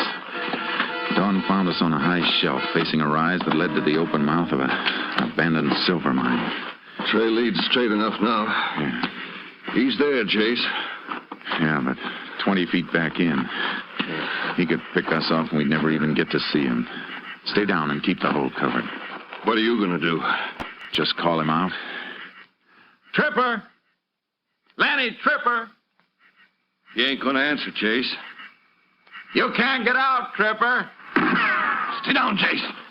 Oh, he's got a rifle as well as that .38 he killed Bradley with. You gonna come out, Tripper? Why don't you come in, Ranger?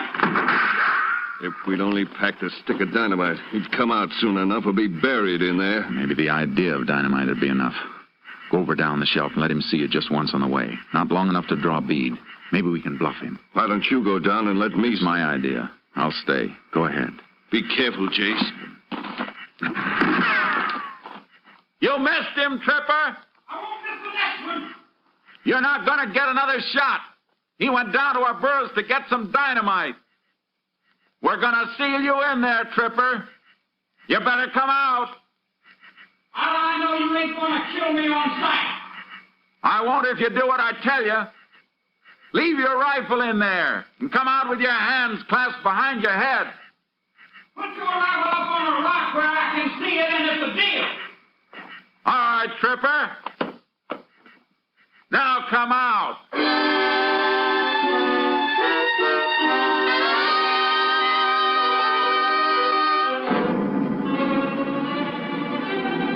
He came out of the shaft slowly, first a blur, then into the light with his hands behind his head.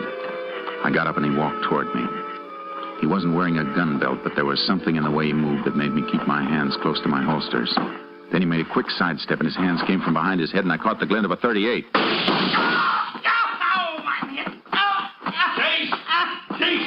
I'm all right. In a bed? Gun, hand, and arm. Put a tourniquet on and we'll take him down. What's the matter with you, Jace? You look kind of funny. Just thinking of his folks down there. His mother and even the old man. Just trying to help him because he belongs to them in spite of everything he's done. Folks are like that. We gotta bring him in and break their hearts. Yeah. Makes you wonder why he ever wanted to wear a badge. Until you remember the man he killed and the 3 kids who'll have to grow up without him. That makes you know you couldn't ever want to do anything but wear a badge. There's a tourniquet. That'll hold him. All right, Tripper, on your feet. Let's go.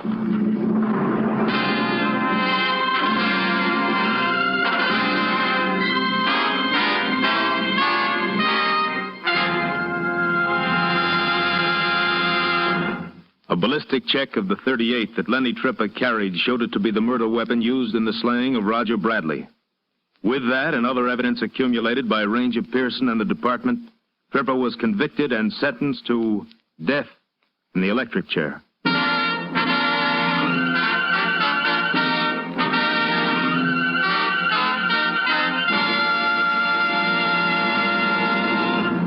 Well, Joel, you did a fine job of clearing up that case.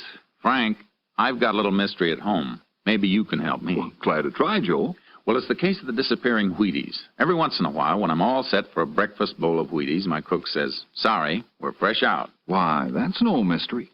Wheaties are so good, so crisp, so loaded with natural, sunny, whole wheat flavor, they just don't last long. Yes, I know, but what can I do?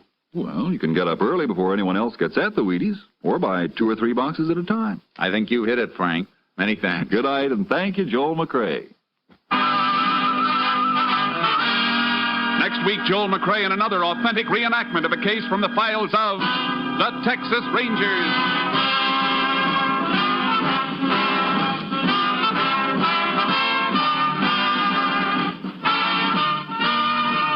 Joel McCrae will soon be seen in the MGM production Stars in My Crown. Tonight's cast included Tony Barrett, Bill Johnstone, Sam Edwards, Paul Duboff, Byron Kane, and Virginia Gregg. And this is the Wheaties man, Frank Martin, inviting you to listen on Monday to Frank Lovejoy and Night Beat on the Wheaties Big Parade. See you then.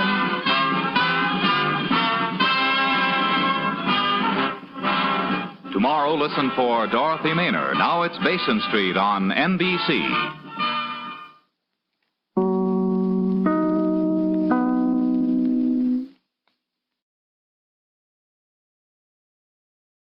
You are listening to Golden Age Radio, rumble.com/C/GAR.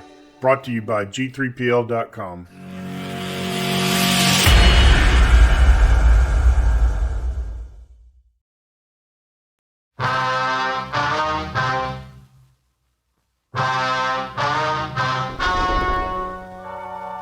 The story you are about to hear is true. The names have been changed to protect the innocent. Fatima Cigarettes. Best of all king-size cigarettes brings you Dragnet.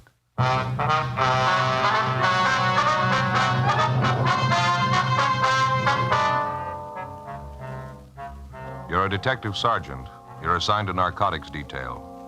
You're in the middle of a drive to break up a $100,000 narcotics ring. You apprehend 2 of the lesser gang members. You still haven't reached the big operation. You still haven't found their store of heroin. Your job? Get them. Fatima, America's first, largest selling blended cigarette. Now, king size. 1950. Fatima sales higher than ever before in Fatima history. 1951, another record year. Fatima sales up and up. Why, in 1 month alone, Fatima sales were up 110% coast to coast. Friends, for your smoking in 1952, insist on Fatima. Enjoy Fatima quality, extra mildness, and superbly blended tobaccos. Remember, the name Fatima has always stood for the best in cigarette quality. Yet Fatimas cost the same as the cigarette you're now smoking. Compare them. When you see the difference, taste the difference, smoke the difference, you'll switch to Fatima. Because in Fatima, the difference is quality. Each king-size Fatima gives you a long, extra mild, and soothing smoke with the added protection of Fatima quality. Buy Fatima.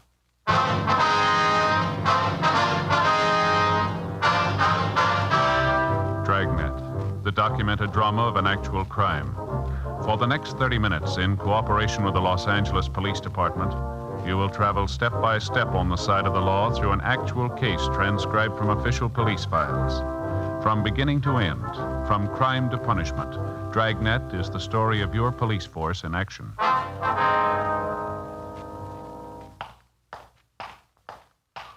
It was Sunday, August 14th. It was cool in Los Angeles. We were working a special detail out of Narcotics Division. My partner's Ed Jacobs. The boss is Captain Kearney. My name's Friday. It was 1:23 a.m. when I got to 5th and Ceres, southwest corner. Hi, Joe. Ed, Captain, you been waiting long? Just got here. All right, Jacobs. Okay. Where'd you finally book in the 2 of them? 77th Division, Substation Watch. Parrish here is willing to cooperate. Told us everything he knows about the gang. Well, I'm glad you feel that way, Stan. You won't regret it. Yeah. What's the matter? Hope it helps. If Red and the other guys find out about it, it's gonna be rough. They're not gonna find out from us. We're heading out for East Hollywood, Joe. Apartment house out there. Parrish says that's where Red makes his pickups. Whereabouts is that, Stan? I don't know the address. I know the neighborhood, though. I'll recognize the place when I see it. How you feel now, Stan? Any better? No, lousy. Sure could use a fix about now. Sorry, Parrish. Can't help you there. How you gonna handle this thing, Captain? I mean, picking up Stan and Max Higbee. You figure we can keep it quiet? The newspapers are gonna cooperate. They're not gonna print a word about it. I'm gonna handle the court work. Stan and Max are gonna waive their preliminary. Ought to give us 5 to 6 weeks of quiet if we need it. If we can't reach the rest of the gang by then, we'll never reach them. Sure feel lousy. Sick. Never tried to kick the habit before. How long's it take? Well, it all depends. How bad are you hooked? Oh, not bad. I'm just chippy with it, not more than a cap a day. Where do we go now, Stan? Keep going straight? Yeah, straight ahead. Turnout's not for a while yet. Well, how do you figure it from here on in, Captain? What do I do about Red? Well, you're gonna have to con your way through. I had the crime lab fix up a dummy package for you on the seat there. Uh-huh. Has the same wrappings as the one the real stuff came in. The package Stan gave you in the restaurant. You take it back to Red and scream your head off. Yeah? You tell him you got the package from Stan and Max and you paid him the 6 G's for it. You opened it up and found it full of powdered sugar. Read 'em off. Put it on bait. You got a gun? No, I haven't. I checked it in my locker when I started on this thing. All right, take mine. Okay. Make it heavy. Pretend you're gonna gun him. What if it doesn't work, Skipper? That's taken care of, too. There'll be a couple of men down in the street, Joe. If you get your back to a wall, break the window. They'll come running. Okay, I'll give it a try. You think Red's still at his hotel, Stan? Sure. He's probably waiting for me and Max. Anybody with him, you think? No, I don't think so. All right. Ed, I wonder if you'd call my mother the first chance you get. She might be a little worried. Don't have to. She called the office before we left. Oh. I think I convinced her everything was all right. Oh, thanks a lot. Captain? That's it. We'll let you out at the next corner. Head back for the hotel. Right. Good luck, Joe. Right, Ed, thanks. How about it, Parrish? Anything else you can give us that might help him? I don't know. It's gonna take a lot of front. Only one way you can get that. Yeah? You better get yourself a good fix.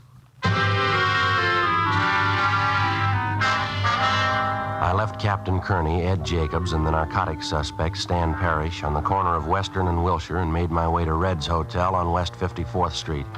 I went up to the second floor and found his door open. I walked in. Red was sitting in an overstuffed chair next to the radio, listening to the police calls coming in.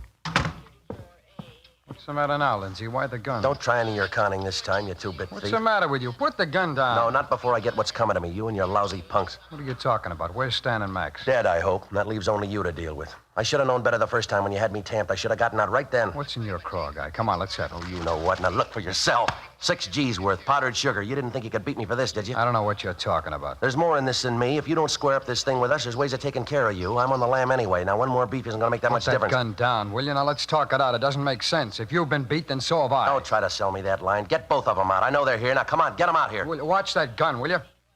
I don't know what you're getting at, Lindsay. They're not here. Didn't you see them, Max and Stan? Sure, I saw them. That's why I'm here. I gave them the money, 6 yards of it, and that's what I got, powdered sugar. Now, you start explaining, smart guy. It's the truth. I don't know where they are. I gave Stan and Max 20 ounces to take to you. I told Stan to make the meet with you inside the restaurant. Max is supposed to be the lookout. Oh, yeah, sure. So help me. I don't get it. Two of them never tried anything like this before. Weren't you tipped off at all? Maybe the way they acted. Something they said. No, nothing. That mooch Stan was a little unhappy. He said he wanted a fix and you wouldn't give it to him. That's right, I wouldn't. Well, then you should have known better. It's no time to get stingy with him when he's going to make a deal for you. You know what happened the last time he took a fix before a job. I sent him out to that park to watch you. He ends up by tamping you.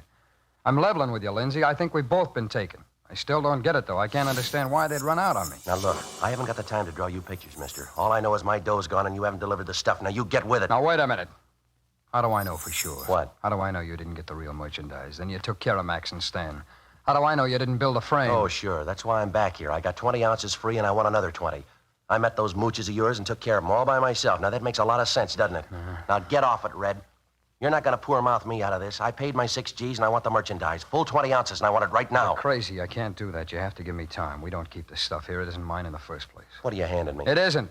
I'm just a middleman, that's all. You'll have to give me time. Maybe we can work out something for you. You bet you're going to work out something for me. You got my 6 G's. Why'd you try and big shot me in the first place? Calm down, Mark. Trying to make me believe you were the big man. You ought to get wise to yourself, Red. Why should I deal with a middleman? I can probably buy the junk cheaper from your boss. Now, where's he? You couldn't buy it at 2 G's an ounce. He wouldn't sell it to you. I handle all his stuff. I'm the only one he works through. What makes you so special? You can't even handle a 20-ounce deal and keep it straight? Now, stay cool, will you? Give me 24 hours. What am I supposed to be doing in the meantime? Same thing I'll be doing, worrying about getting that stuff back. Why try and cover up? Your mooches ran out on you. Maybe. I want to make sure I'll get the word out. Yeah? I'll find out what happened. Before I left Red, we set up a meet for the following night in his hotel room at 7 p.m. Then I left, went downtown to an all-night drugstore, and put in calls to Captain Kearney and my partner, Ed Jacobs. I briefed him on what had happened with Red, and the captain set it up for the 3 of us to meet early that morning and plan the next move. The meeting point was down off Gallardo Street, alongside the Santa Fe train yards. Joe, over here. Hi, Ed. Captain. Hi. You're a little late. Anything happen? Well, I did some doubling back. Wanted to make sure I wasn't followed. Things worked out with Red, huh? No trouble? Well, not so far, no. I think he went for my story. He said he's going to do some checking around, though. Try to find out what happened to Stan and Max. Yeah, I halfway figured that. That story you told him, I thought if Red bought that, you'd be in. Well, he didn't buy it that far. I guess it made an impression waving a gun at him, but he still has some doubts. What else can you do to get yourself in solid? You tried about it, everything, Joe. I've been kicking around an idea. It might work for you. I don't know. Yeah? Put on a phony shakedown for him. Might give you a chance to show him how tough you're supposed to be. What do you think? Well, maybe. Ought to help out if we stage it right. When's your next meet with Red? 7 o'clock tonight, his hotel. Room 231, that it? Yeah, that's right. How do you want to work it? Oh, I'll get a couple of men from Metro Division, have them in uniform. We better have them working a radio car. Mm-hmm. We're going to have a good reason for him breaking in on you. How about a 415, Skipper? Joe could go up to the room, pick an argument with Red, and make noise, a lot of loud talking. Yeah, that sounds okay. All right. Both of the men in the radio car will be thoroughly briefed. You'll know what to do Friday. You're out to sell yourself. Act as tough as you think you have to. All right, I'll give it a try. Play it up to the hilt. You give Red the least idea the shakedown's a phony, and we're washed up. Yeah. Phone me at the office as soon as you can, the inside line. We'll be waiting for the call. Right. There's just one more thing. Yeah? How about that apartment house Stan was going to show you last night? The place where Red's supposed to pick up the junk? He pointed the place out all right. It's going to take some checking. How do you mean? Stan said he drove Red to this apartment house about a dozen times. Always had to stay in the car, though. Red went in alone. Didn't know which apartment Red went to. Well, can't we check him out, Captain? Got some men on it now. Gonna take a little time. Big layout. All right. 47 apartments. I left Ed and Captain Kearney and caught a streetcar back to my hotel. I had some scrambled eggs, toast, and coffee in the grill next door, and then I went up to my room and got a couple hours sleep. Late that afternoon, I took in the show at a newsreel theater, had a bite to eat, and then headed out for Red's Hotel on West 54th Street. I got there a few minutes before 7. Red was waiting. Apparently, he'd failed to dig up any information on what had happened to his two operators, Stan and Max. I accused him again of trying to swindle me out of $6,000. I demanded the 20 ounces of heroin. Red had nothing to offer but apologies.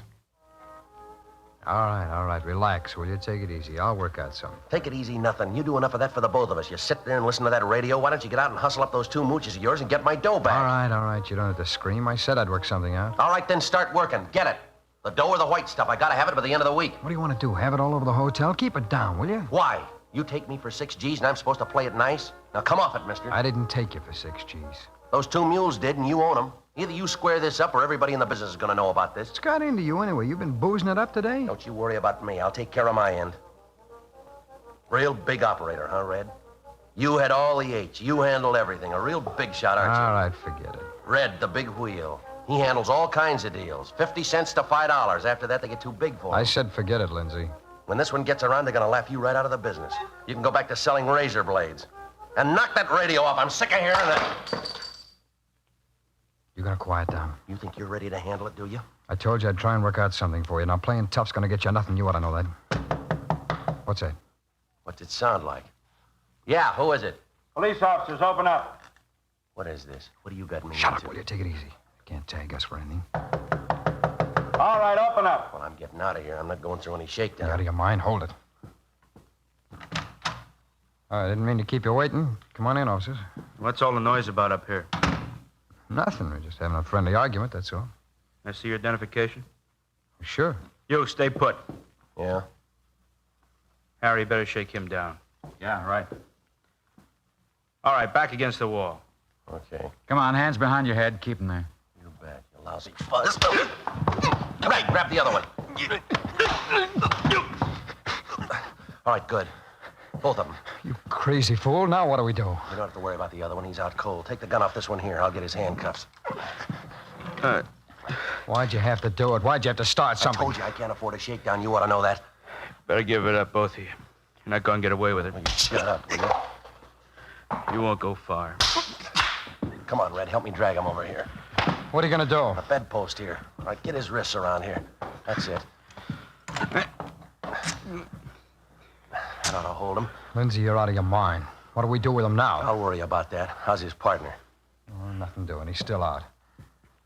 All right, now, cop, let's have it. What's the idea of the shakedown? Well, we pick you up again, you'll get the idea. Now, come on, let's have it. Why don't you lay off? That's not going to get us out of this. For a big dealer, you got a lot of chicken in you. Now, look, cop, give. Why the shakedown? You're wasting your time. Maybe I can change your mind. Lindsay, you're crazy. Put that gun away. Now, come on, cop, talk. Who gave you the tip-off? Put the gun away, will you? It's only going to get us in deeper. I want some answers. These fuzz didn't come along by accident. There had to be a tip-off. How do you know? You were talking up a storm in here, making a lot of noise. Somebody in the hotel could have complained.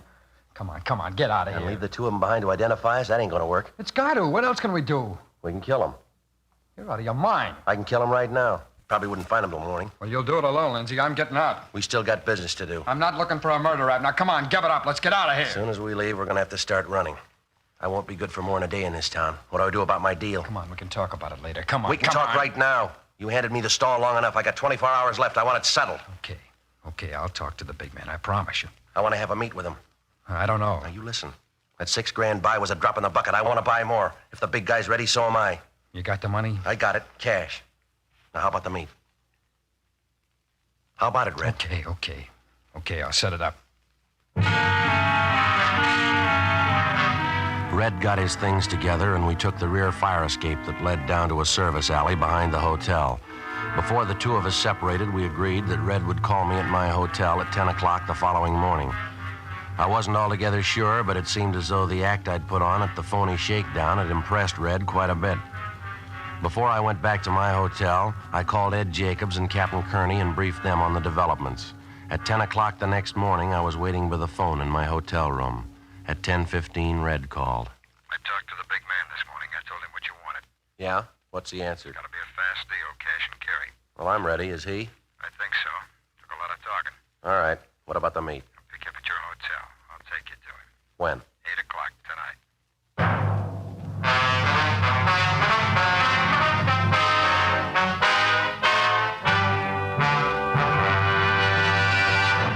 You are listening to Dragnet, authentic stories of your police force in action.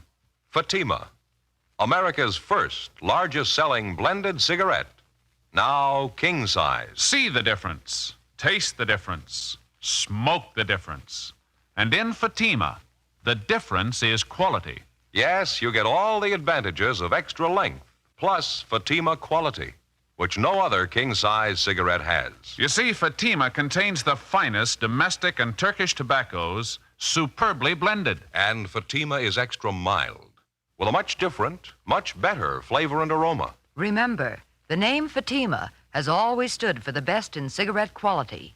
Yet Fatima's cost the same as the cigarette you're now smoking. Friends, compare Fatima yourself today.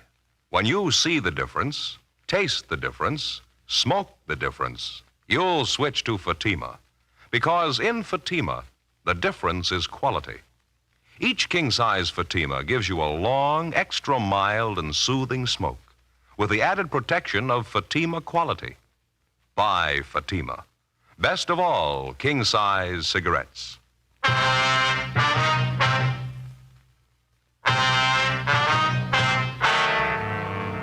Tuesday, August 16th, 10:33 a.m.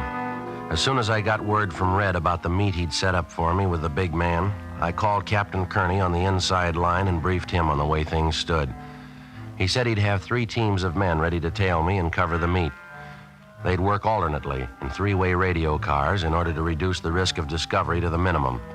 He also told me the check of tenants was continuing at the East Hollywood apartment house, where Red apparently was picking up his supply of heroin for distribution. So far, the detail of men assigned to the job had failed to uncover any definite leads. At 8 minutes past 8 o'clock that night, Red picked me up at my hotel, and together we drove out along Alhambra Avenue. We parked alongside the edge of a private golf course just north of the Ocean Highway. Smoke? Okay, thanks. Got a match here? Yeah.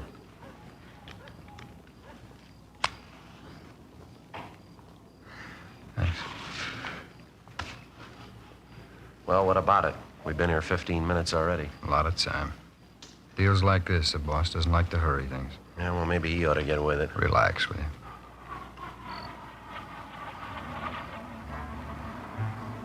So we waited. 9:30, 10 o'clock, 10:30, 11. Still no sign of the big man. 11:30, 11:45. No sign. What time you got, Lindsay? 10 minutes to midnight. Well, you got any ideas? Yeah, I guess I can tell you now. Well, you make this one real good, will you? It's been a long wait. Boss wants to make sure about you, that's all. He's checking his contacts where you said you operate up around Fresno, isn't that right? All right, so he's checking on me. What's he want, a blood sample? He's careful. He wants to make sure. If it didn't show, this is what he told me to tell you. Yeah? If you're cleared all around with his contacts, the meet's set for tomorrow afternoon. Where? I'll get to it. The deal's this. You said you wanted a big buy. The boss has got it. How much? 2 kilos. Same good stuff you sampled, high-grade Mexican. You can get it at 10 grand a kilo. Well, that's not bad if it's good quality. What's the breakdown? It's 40% good. You're getting a fat discount. You know that. Well, that depends. 2 kilos, 10 G's apiece, $20,000. You got it. Cash and carry. That's a lot of scratch to get together in a hurry. You got a whole day. No dough, no junk. All right, I'll get it. Where's the meet? Out by South Pasadena. They're holding a big flower show in the neighborhood. You'll meet him there. Contact me for the time. Yeah. When'll it be? When do I meet him? When you got to 20,000. 11:15 p.m. Red drove me back downtown and dropped me off at 4th and Main. Before we separated, he told me he'd call me early the following afternoon regarding the time of the meet with the big man, providing I had the $20,000 for the narcotics buy. 1 a.m. After stopping off at a cafeteria and then a coffee counter to make sure I wasn't being tailed, I got to a public telephone, put in a call to Captain Kearney. South Pasadena, flower show sometime tomorrow afternoon, that right? Yeah, that's it, Captain. All right, we'll cover it all the way. Well, how about the money? What do you think? You got a little with you, haven't you? A little, yeah. Okay, fake it the best way you know how. We'll be around. As soon as you make sure the guy has the junk with him, pass the signal, we'll move in. Right. Something else. You get any lead at all on the big man tonight? No, nothing. How about you? Good piece of luck. I think we got him spotted. Before he hung up, Captain Kearney told me that the careful screening of tenants in the East Hollywood apartment house pointed out to them by Stan had netted a couple of prime suspects. They were an elderly couple, a Mr. and Mrs. Thomas Leslie. Besides the fact that he had a narcotics record in the East, Mr. Leslie operated a second-hand bookstore on Beverly Boulevard, which apparently was being visited often by known narcotics peddlers. Early the following afternoon, Red called me at my hotel room, and I told him I had the $20,000 for the buy. He picked me up at 1:45 p.m. I flashed a stack of money containing mostly $1 bills, and he seemed satisfied. He drove me out to the site of the flower show in South Pasadena, a large glass-domed conservatory just off the Arroyo Seco freeway. Let's head back this way, huh? Yeah.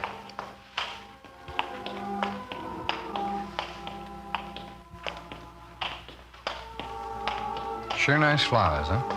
Just beautiful. How many times are we going to have to cover this route? I've seen everything twice already. Won't be long. A couple of minutes. Over this way, come on.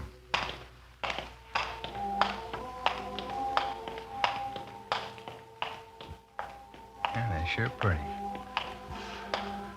Look, I don't get any of this. If we got business, why can't it be in private? This your big man's idea of a joke? It's protection, Lindsay. He's got to be careful. I guess he figures this is the last place they'd look for him. We'll make another round of this place. We'll stand out like a sore thumb. Oh, relax. You'll make the buy. Coming up right now. What? Come on, follow me.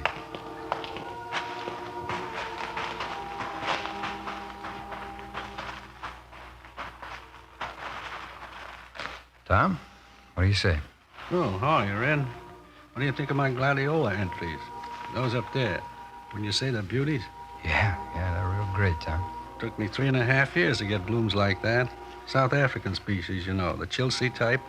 Raised them right in a little greenhouse back of our place. Right. You see, the scarlets and the whites, those are mine. Yeah. Oh, Tom, I'd like to have you meet that friend of mine. Lindsay, this is Tom. Hi. How do you do? What do you think of my entries? Raised every one of them from seeds, Lindsay. They take a lot of care.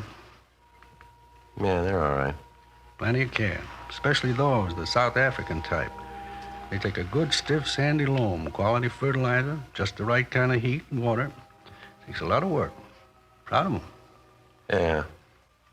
Look, I haven't got too much time to spend. Maybe we better talk outside, huh? Yes, that takes quite a lot of work. Beautiful blooms. You have all the money with you? All of it. You got 2 kilos? That's correct. We can go out the side way. Hey, Red, you follow behind. Keep an eye open. Right, Tom. This way.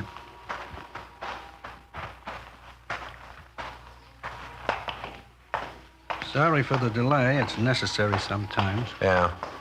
You came out with Red. You double-checked. You weren't followed. I double-checked. I've been doing business longer than Red. Maybe we can make it a permanent tie. Out here.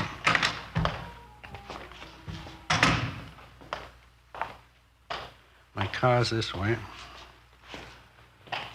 You always make deals in the open, public places? Not do you? always. It has its advantages. You sure this is the H I sampled now? I don't want another phony buy. It's no phony. You can be sure of that. Here's a car. Well, the money. Well, you show me the stuff. Red knows I got the money. Red. Yeah, Tom. The money. You saw it before you brought him here? Yeah, he showed it to me.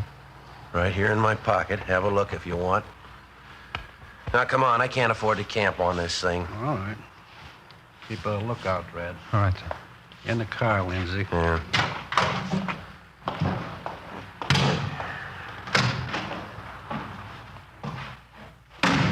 There. Under the dashboard here. I always find that's the best place. You have a car, of course. I'll go back with Red. All right. There you are. 2 kilos. Now the money. What about breaking the package? How do I know it's not more powdered sugar? Of course it's not. Wait a minute. What is this? Those men coming up to the car. Take it easy, mister. Well, I'm getting out of here. Let go. Come here. Let go. No. All right, Joe, I got him. Hold him, Ed. I'll shake him down. We got the other one, Red. No trouble. Good. Okay, he's clean. Red. That stupid Red. I should have known. Joe, good work. Stuff all there? Yeah, 2 kilos. Want us to take him back in our car, Skipper? All right. We'll take in the other one. Meet you at the parking lot gate. We'll follow you in. Right. All right, mister. This way. Look, let me ask you a favor. Won't take a minute. Yeah? Let me call my wife. I want to let her know what's happened. I want her to come out here and get my flowers. I got some valuable plants in that show. I'll be taken care of. Your wife couldn't make it anyway. She was picked up an hour ago. No, couldn't be. What's going to happen? Every dollar I own, all my merchandise, 2 kilos, best quality, all of it. We'll take care of that. Come on, let's go. Well, I got those beautiful plants.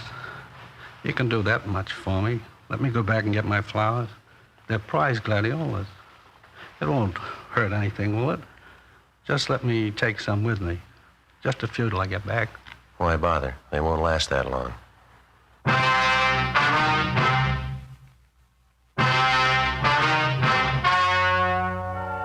The story you have just heard was true. The names were changed to protect the innocent. On December 4th, trial was held in Superior Court, Department 84, City and County of Los Angeles, State of California. In a moment, the results of that trial. And now here is our star, Jack Webb. Thank you, George Fenneman. When you compare Fatima, see the difference, taste the difference, and then smoke that difference, I'm convinced that you'll switch to Fatima, because in Fatima, the difference is quality. Now, to show our confidence in Fatima, we're making a money-back guarantee to every king-size cigarette smoker. Buy a pack of Fatimas. Enjoy Fatima quality, extra mildness, and superbly blended tobaccos. If you're not convinced Fatima is better than the king-size cigarette you're now smoking, just return the pack and the unsmoked Fatimas before April 1st, and we'll give you your money back, plus postage. That's Fatima, Box 37, New York 1. Buy Fatima. Each king-size Fatima gives you a long, extra mild, and soothing smoke with the added protection of Fatima quality.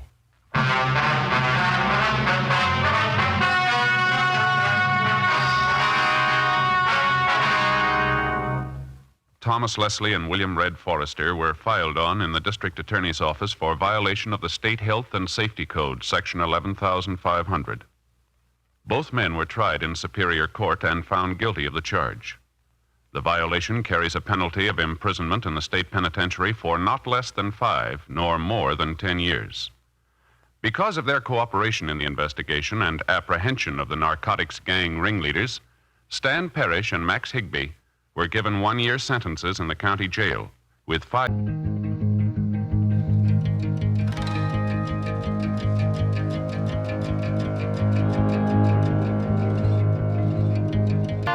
You have just heard Dragnet, a series of authentic cases from official files. Technical advice comes from the Office of Chief of Police W.H. Parker, Los Angeles Police Department. Heard tonight were Barney Phillips and Stacey Harris. Script by Jim Moser. Music by Walter Schumann. Hal Gibney speaking.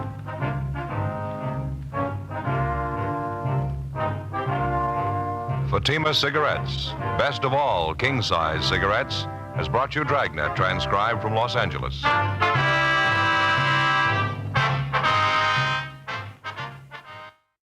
Next, it's David Harding and Counter Spy on NBC.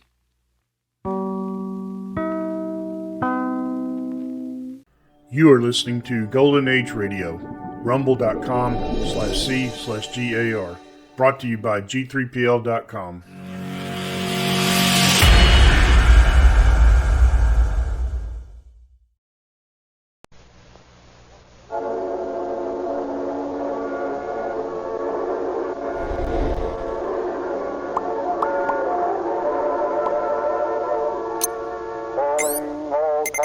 Copyrighted program created by the Rio Grande Oil Company. San Francisco Police calling all cars, attention all cars, broadcast 115. A disturbance on the Barbary Coast, that's all.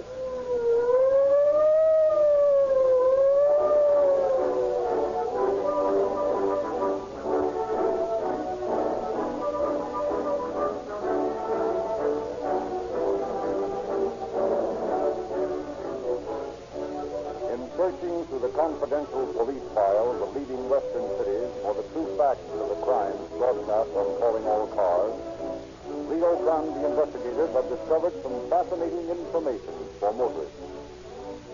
Actual records of mileage and operating costs kept by the largest cities and counties in the West prove that Rio Grande cracked gasoline is not only the fastest and most powerful gasoline available, but it is also the most economical and efficient. This is the real reason why Rio Grande cracked gasoline continues to be specified year after year to power more police cars, fire engines, and emergency equipment than any other brand.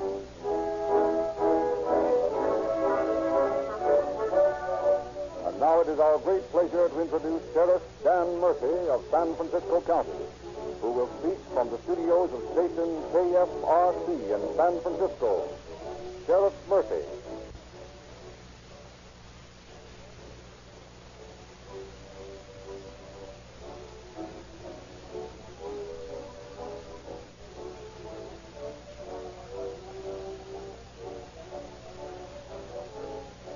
Good evening. Tonight, Calling All Cars brings you a story from San Francisco's famous old Barbary Coast. A lot has been written about this one-time notorious district. Of course, much of this writing has been greatly exaggerated, as most native San Franciscans know. Before the enactment of the rigid reform laws which we have now, vice conditions in most cities were undisguised. There was no attempt at concealment, and this was true in San Francisco. The discovery of gold in California in the middle of the past century brought to San Francisco a great many adventurous men of the rough sort. It is not strange that these men sought rough amusement. I recall as a small boy in San Francisco that right on Market Street there were such places as the old Cafe Royal, where percentage poker games were run in the open. The players in those games could be seen through the uncurtained windows from the sidewalk.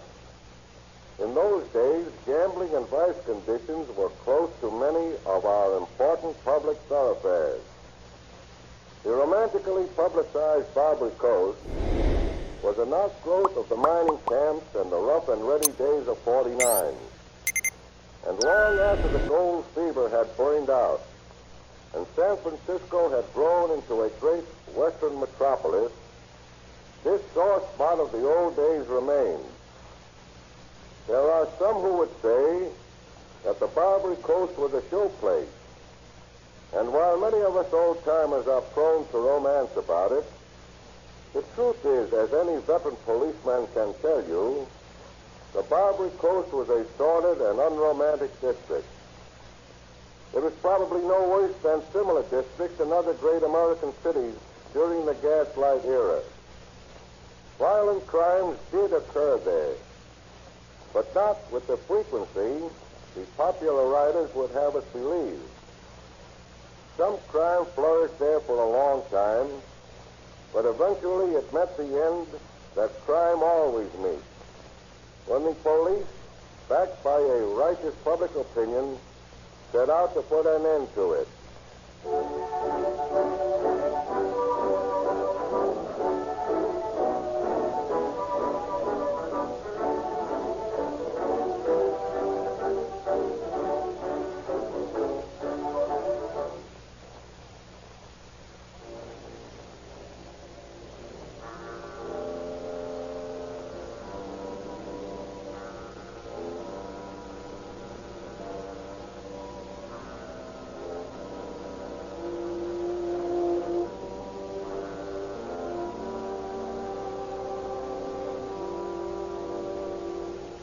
It is late afternoon of a fine spring day early in the present century.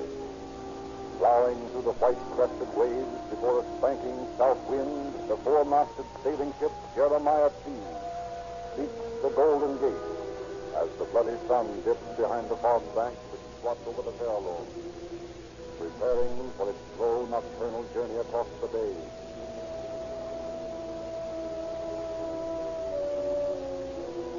First, swift as fingers of gray mist are caressing the wooden hull of the Jeremiah T as she slips between the shrouded portals of the gate. The crew has scurried aloft to reach in the mainsail when the first officer observes a half-dozen small boats making for the ship through the growing mist. He reports to the skipper at the wheel. There are several longboats passed alongside, sir. Yeah, I've been expecting them. Farmers trading. Who are they, sir? Runners for the French. Beg pardon, sir? Oh, I forgot you'd never made this port before, Mr. Johnson. No, sir. This is my first voyage into the Pacific. Yeah, make fast that line, Peterson. It's flapping like an old maid's petticoat. You know, Mr. Johnson, these runners are a great help when you're in the fix I am. I don't understand, sir. Yeah, we have to stay in port nearly a month before we get another cargo. By the time the runners have gotten to work on the crew, we'll not have a handful of men left. They'll all be in those Whitehall boats heading for the Barbary coast. But that's desertion. Of course it is. By the lights of St. Elmo, that's just what I want the crew to do. They desert, and I don't have to pay a man jack up his wages. But what do we do when we're ready to sail? No, we'll get another crew from the front to run the boarding houses. Shanghai? Well, call it that. They'll be a little drunk when we get them aboard, but they'll straighten up once we get free. Oh, Mr. Johnson, I saved the men's back wages and all the wages I'd have to pay them while we're in port. Pretty cute, wouldn't you say? I'd say it was a little hard on the men. Oh, you're soft, Mr. Johnson. You've had too much of those North Atlantic steamships. I don't see why the men will be so willing to leave without their pay. Why, they've got 3 months' wages coming. Well, I've been running them for 10 days now, serving them miserable food, breaking their backs, feeling the bills. Yes, I've noticed you've been working them harder than usual. Hawkins! Hawkins, you dog! Go back up there and reef that sail right, or I'll break every bone in your blasted body. No, they'll be willing to leave right enough when these runners get through them. Look, they're coming over the side now. But suppose you didn't want them to take the crew? Yeah, nothing much I could do about it. They're armed to the teeth and they're all tough. Just watch them go to work. My friends who come along with me, may both throw the same boarding house. Hi there, mate. Would you like some gin and bitter? Aye, that I would. And you're going to like Spence's boarding house, Olaf.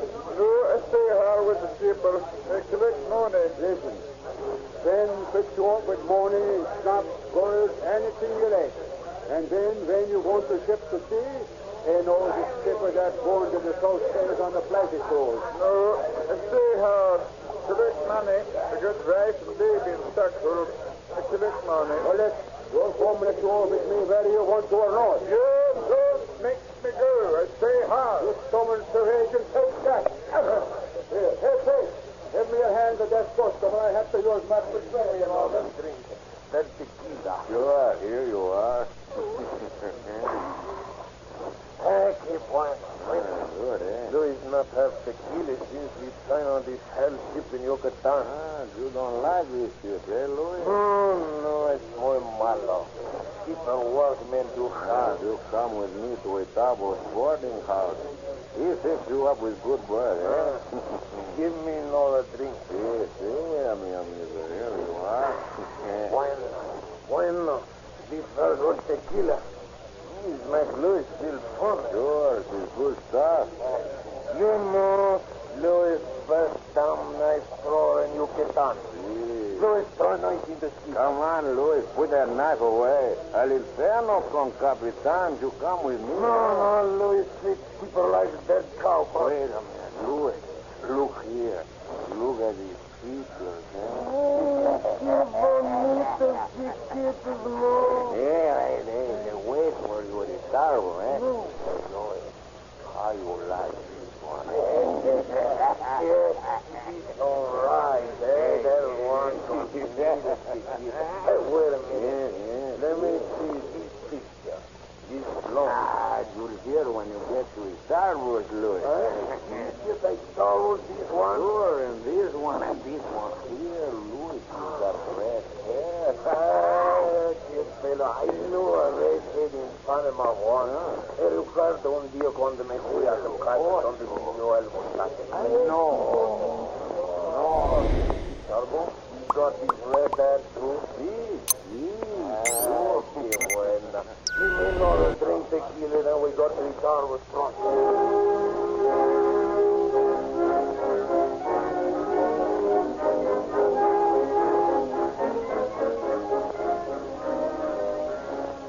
Less than an hour after the runners had boarded Jeremiah T., the ship is without a crew, and the Whitehall boats are gliding through the fog toward the waterfront, each with its load of befogged sailors, upon whom the doped liquor has by now taken its effect.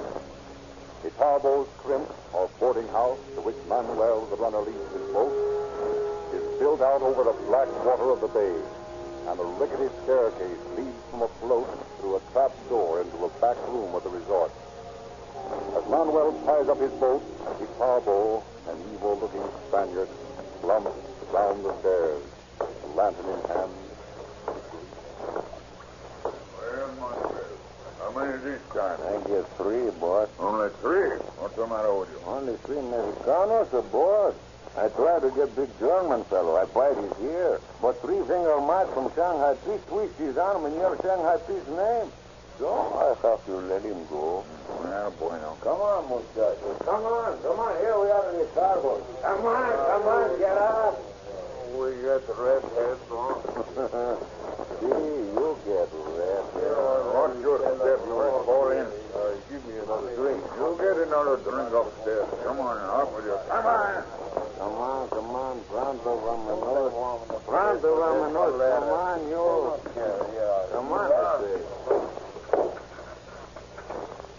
Where is Red at? He'll be here in a minute. You just lie down here in this bunk. No, I don't want to lie down. I say lie down over there in this bunk. Did you give them enough tequila to put them out? Sure. Look at them. They will not wake up until tomorrow. And if business is good, they'll be on their way out to sea. Yes. This one fellow here, Luis Gomez, he claims he's a knife thrower. Better you search him, eh? Huh? He's searching for a knife? You mean Tarbo, the best knife thrower on the Barbary Coast? I will skin him at the wall before he can throw it. See, I forget you already. Still keeps me a man with a knife. You better not forget, or you'll be the king. Come on out front now. Don Jose bring in another man for the skipper of the Lima. He's sure that man. We fix him up tonight. We sail at dawn. Yes, why not send him out a dead man? Or I'll stuff a suit of clothes for you. No, I sent him a corpse with the others last time he was in port. I think it was that fellow Dirty Mike killed. Anyway, he found out about it, and he was very angry. I cannot afford to cheat good customers like the skipper of the Lima, Manuel. No, that is right, Jesse. Now, come on. We're going to the saloon now, and you keep your eye open for Jose and his men. See?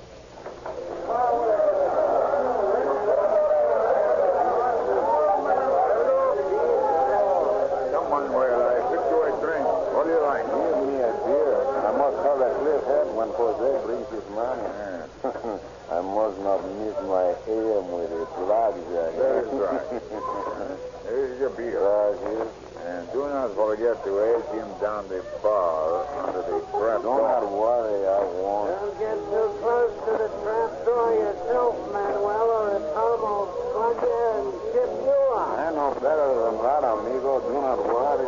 Manuel, here come Jose now. Bueno. Hello, Jose. How are you? Hello, Manuel. Glad to see you. Come on, have a drink with me and my friend here. See? Manuel, this is the Pedro. Manuel, this is the Pedro. How do you do, senor? Pedro. Pedro is from Baja, California. He comes to San Francisco to see the sky. You have never been in our Pedro? No, senor. Now, Silver, I am busy. The room, she is going on. Bueno, Manuel, give it to him. Give it up, Tarbo. Hey, amigos. All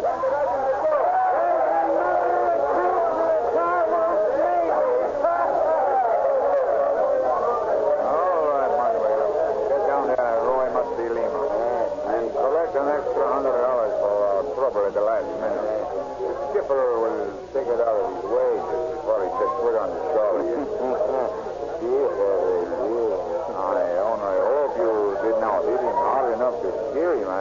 I do not want to send any more corpses out of the Lima.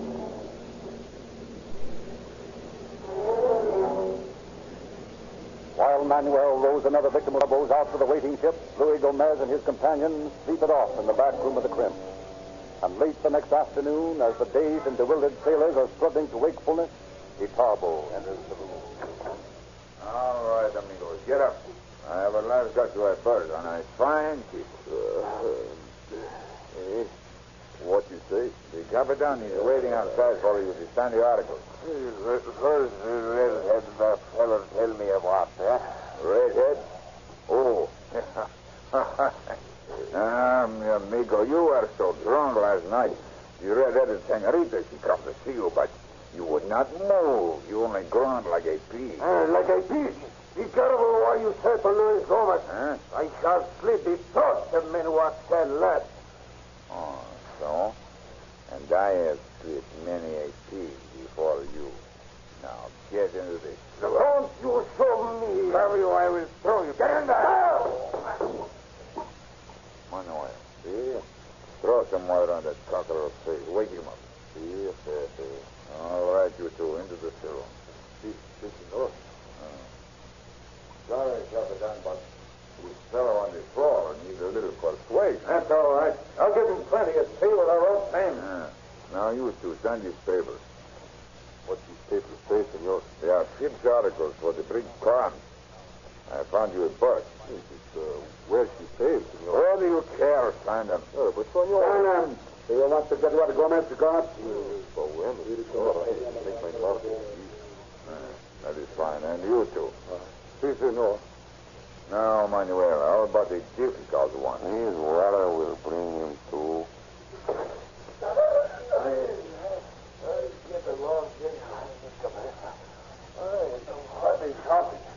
Where am I? You are still here, my little fighting one. Get your feet. Take this pen. Now, sign your name here. What for? You sail with the Capitan here. I don't want to sail again. I'm tired of the sea. Sign those papers. What are you trying for to do? Shanghai me? Oh, no, you don't. Just finding a berth for you. Now, sign those papers. Nice work. Why, you... Stand on me, Tarbo. You can't Shanghai me. I'll stay right here if I have to split his throat. You got me over. He's swinging now. He shall see me 6 feet. See, I fit his under the wall. There, Feel your knife on my hand and... Sailor's mother of mine, he sliced off Tarbo's ear. A little further over. Pick up your knife, full of this dog. I fight as one with either hand. And I do not need an ear to... Lock the door, Jose. Clear the floor, amigo. Let them fight it out. Eddie Talbo's knife claiming 16 to this Always bled and drunk the blood of a fellow men. Have your last fault, Steve. You will never live to see tomorrow's sun. They got the perfectly good shirt. Gomez can have your knife and no mistake. Oh, tell me when the slaughter's over. I can't stand the blood. That's why I quit my job in the sun. On a better fight on the butcherman. Or just now, better fight on the butcherman. The whole court. Go on, Charlie, go on. Do you suppose I should drink in this joint if I had $5? There goes part of the bar. Yes, and part of the Talbot, too. Did you see that slide into drink now? The first man to break is done for. Come on, Gomez. Give it to the big hoot. You would like more trouble, eh? Oh, no. I was just fooling. Make him break, Jose. Make him break. Don't look so good for a turbo. The little guy has a hammerlock on it. He's brilliant. Son of a... Don't start that heel. Your knife will never reach my throat. No, but yours is useless behind your back. I will break your ribs. Not before I have broke your arm and soak my blood for you. Force down, pig. I see in your face. Oh, you shall die. I'll break your arm.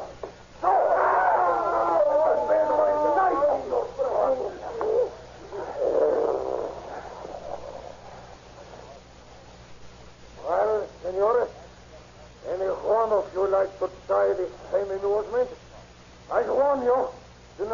your gun, or my knife is twisted on your Manuel, you're standing over the trap.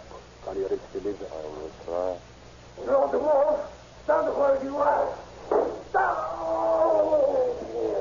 Good. That takes care of him. Open up. Police. Let them in, Jose. Tarbo had killed Gomez. It would have been different. But with the Tarbo dead, we had better have the law on our side. When they don't tell them what we did with Gomez. That, too, is murder. Sí, un momento, señores. Un momento. Mira para. Yeah, what's going on there? Somebody sent in a call. It is as you see, senor. It's Tarbo. What's the trouble, Phelan? Well, looks like murder, Inspector. I should say it looks like slaughter. Stand by at the door and don't let anybody out or in. I'll take charge. Yes, sir. Now, who did this?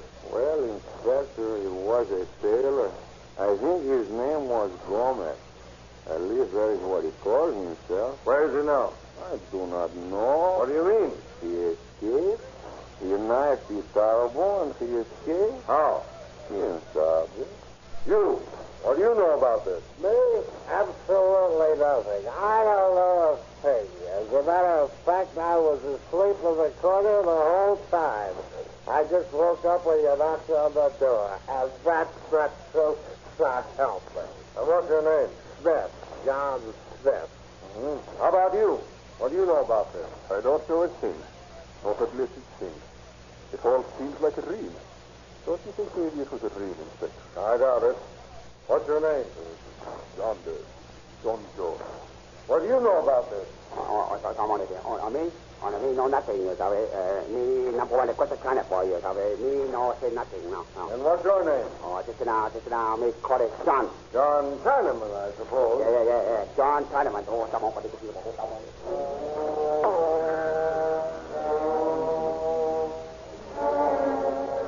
Jose and Manuel, the two drunks, the Chinaman, and the sea captain are all taken in and closely questioned.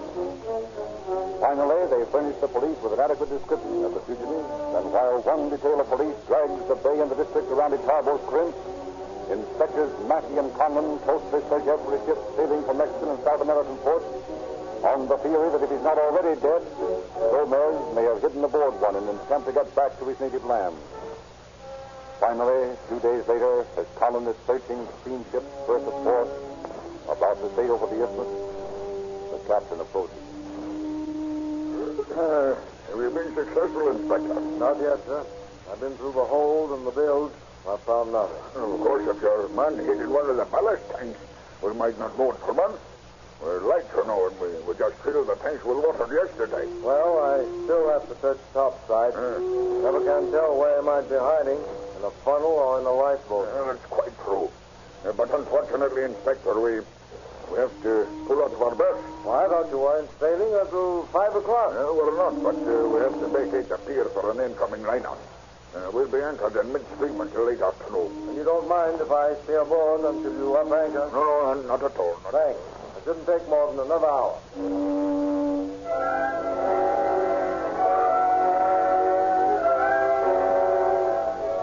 While two tugs strain and shove at the sides of the SS Bertha 4, sending her into the middle of the bay, Inspector Conlon continues his search of the upper deck, peering under lifeboat covers, prodding into funnels, opening lockers and chests in the officers' quarters and in the forecastle. Finally, as the great ship swings around in the stream and the engine room bells jangle for full speed astern, the inspector is on the forward wall deck, talking to the boatswain.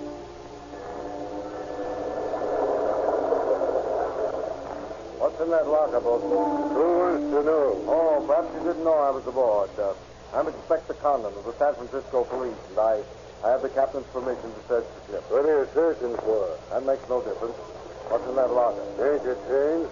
Mind opening it for me? You landlubbers make a lot of trouble. I tell you, there's just anchor chains in there. Will you open that locker, or must I call the captain? Hey, sir, I'll open it. There you are, sir. Anchor chains, like I said. Only don't get too near to them. We're dropping anchor in a minute. You are? Then you better get out there in a hurry, Gomez. What? Who are you speaking to? The man I'm looking for. Come on, Gomez, and step lively. Hands in the air. Yes, senor. I come. I'm glad you come. My hand is hurt so bad. Take him down, will you, Bolton? Yes, sir.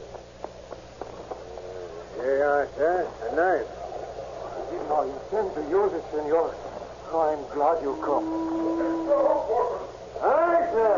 Stand aside, you throw what I saw the ankle level. Oh, mother is drop. What is that? A drop in the ankle. We didn't give a better safe place to hide, Gomez. Look at that heavy thing ranking around in there as the ankle falls. If I hadn't found it just now, you'd have been chewed to bits in the middle of that pile of hay. Want some more glasses? You need the glasses. You have saved my life. Oh, I'm glad you found me, senor. Oh, I'm glad you found me. Oh, Santa Maria, un momento más y yo hubiera muerto en ese cuarto interno. You have saved my life. You have saved my life. Not for very long, I'm afraid. You'll probably lose it on the gallows at San Quentin.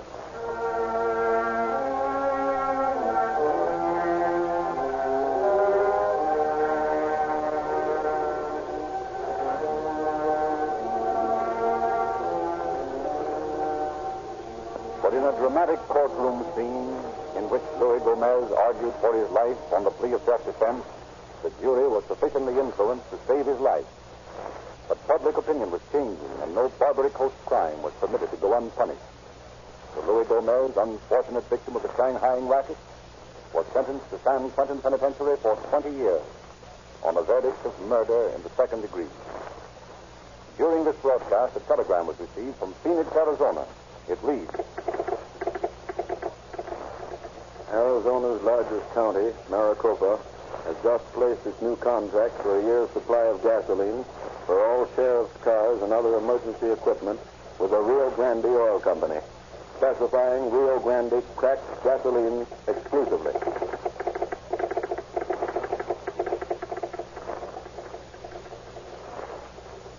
This is Rio Grande's big year.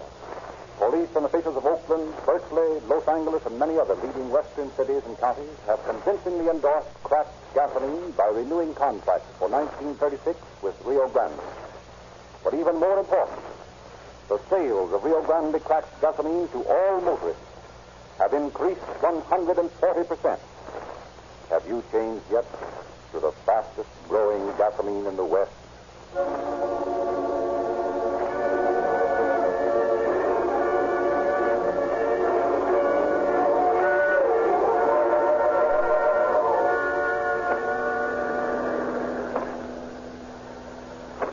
Francisco police calling all cars, attention all cars.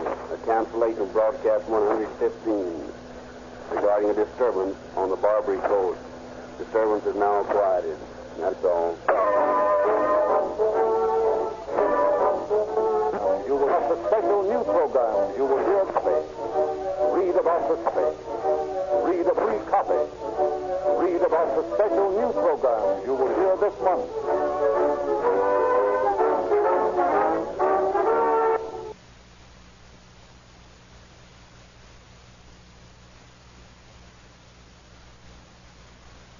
You are listening to Golden Age Radio, rumble.com/C/GAR.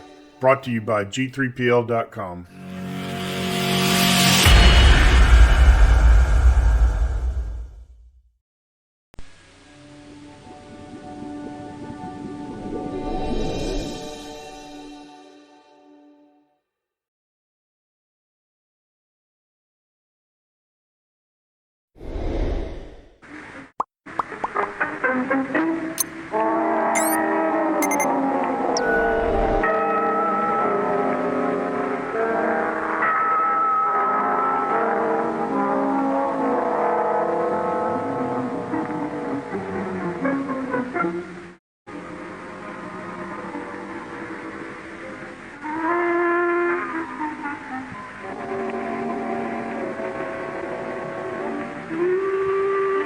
How do you do? This week I'm taking you to the Black Museum at Scotland Yard. The Black Museum. Isn't this the name for a room which holds a series of murder exhibits? Not always frightening in themselves, but terrifying when considered in their relation to their history. Now, what have we here? Human finger preserved in alcohol. A blood-stained matchstick. piece of carbon paper, railway ticket, a can opener. Each a piece of evidence in a horrifying crime. Over there now, to the left, in the place reserved for the newest exhibit, is a piece of paper. Reposing on it is a small bit of bone. I'm not an anatomist, but I know that small bone was once part of a human voice box. Just a little piece of bone. You could break it with 2 fingers, but it was strong enough to hang a man.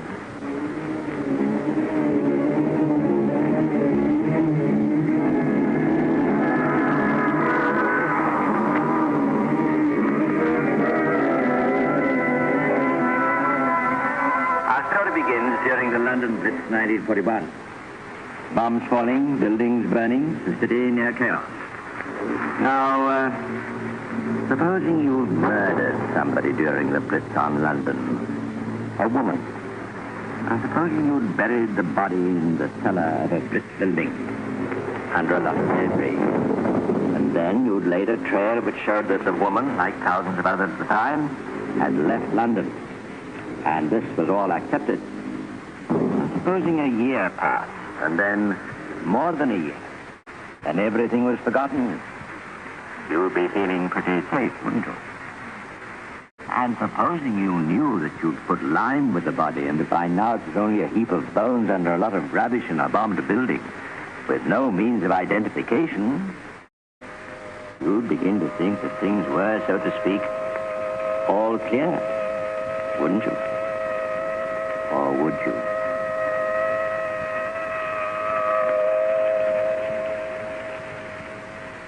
It is July 1942. The Blitz is over. A gang of demolition workers are clearing rubble away in the cellar of a damaged Baptist chapel. Sure, what's that, Bill? What?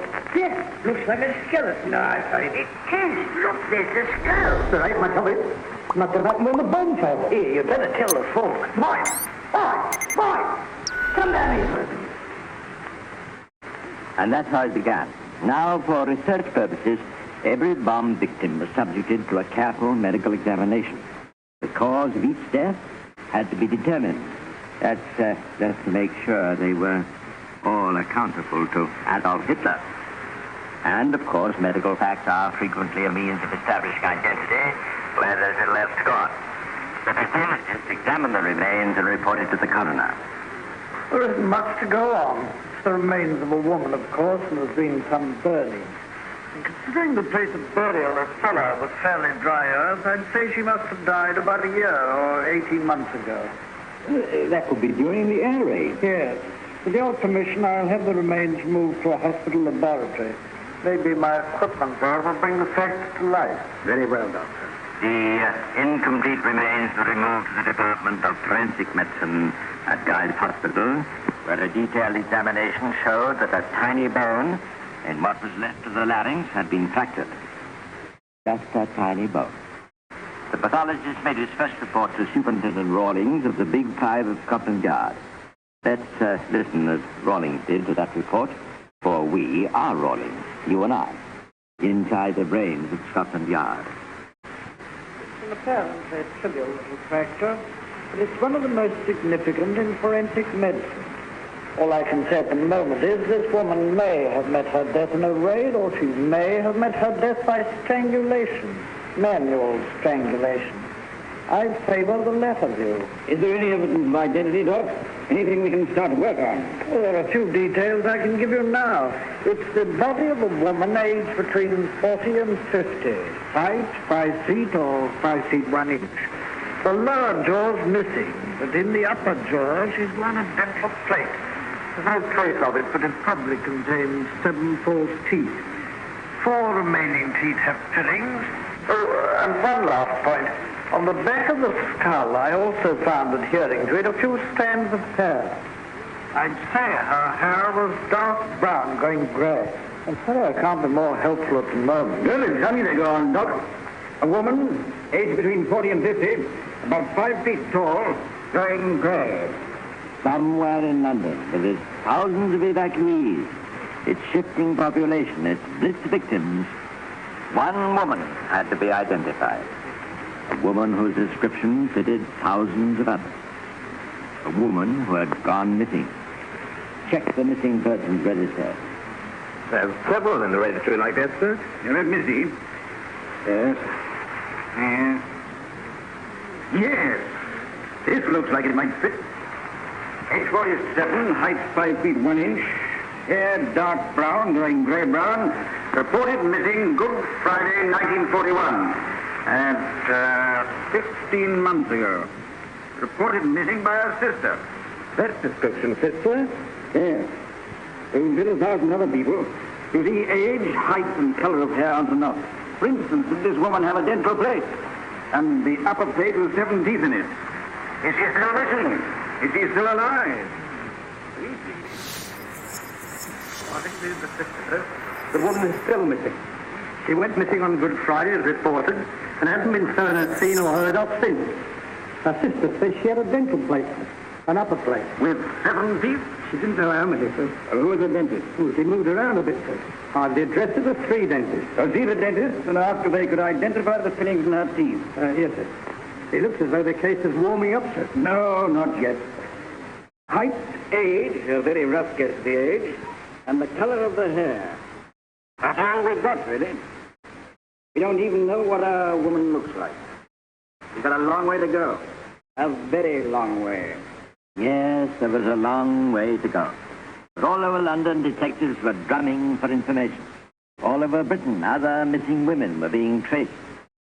A photograph was obtained. Then came another clue. It wasn't important, but it was interesting. A sort of storybook clue that detectives keep them on their toes. This woman on the missing persons register, sir. Mrs. Dobkin, you mean? Yes, sir. A few days after she went missing, her handbag was found in the post office at Guildford. Guildford? Was it ever claimed? No, sir. What was in it? I have a report on it, sir. It contained a ration book, identity card, 2 return halves for local London travel, nothing for a journey to Guildford. A ration book and identity card. She couldn't have gone a day without them in wartime England. Yet they'd been unclaimed for 15 months. That could mean that she had no need of them anymore, which could also mean that she was dead. Of course, she could have taken a single ticket to Trafford. If so, you could reason that she was going to stay there for a while. But if she was going to stay there for a while, why didn't she search for a lost handbag? She still had needed them, the ration book and the identity card. Perhaps it was just a quick visit on the return ticket. If so, why wasn't the return half also in the lost handbag? She kept other return halves there. Or did someone else take that handbag to Guildford to plant it there? To give the impression that she'd moved to that district. Let's suppose that this Mrs. Dobkin is the same woman that we're trying to identify, and that at this time she was dead in a bombed chapel in London. How did her handbag get to Guildford? Who took it there? And why? If someone took that handbag to Guildford after she was dead, then the doctor's supposition is right. She was not an air raid victim. She was murdered. But is it the same woman? It's this kind of teasing, unanswered clue that keeps detectives hot on the trail. Inquiring, questioning, interviewing. The people who lived around the bombed chapel were asked to perform that difficult feat of thinking back 15 months. Yes, I think I remember. They had a fire under the chapel about that time. Yes, it's after bomb. They called the NSS. Yes, we attended that fire. There's a report in the incident book. A fire watcher said he saw some smoke coming from a floorboard to a little school next to the chapel. He said he threw some water on it, but it got out of hand. Did the fire watcher call you? No, it was a police call. The fire had been burning about 2 hours before we were called. Did the fire watcher say why he failed to report it? He made no explanation to me. I see. I inspected the cellar after the fire, and I felt that the fire had been caused by someone on the premises. There was no raid that night, and there was never anything inflammable kept in the cellar. Yet that night, a straw mattress was there, torn open, and part of it had been set alight. I questioned the fire watcher, but he was serious, basically. He annoyed me. I made a note of it in my diary.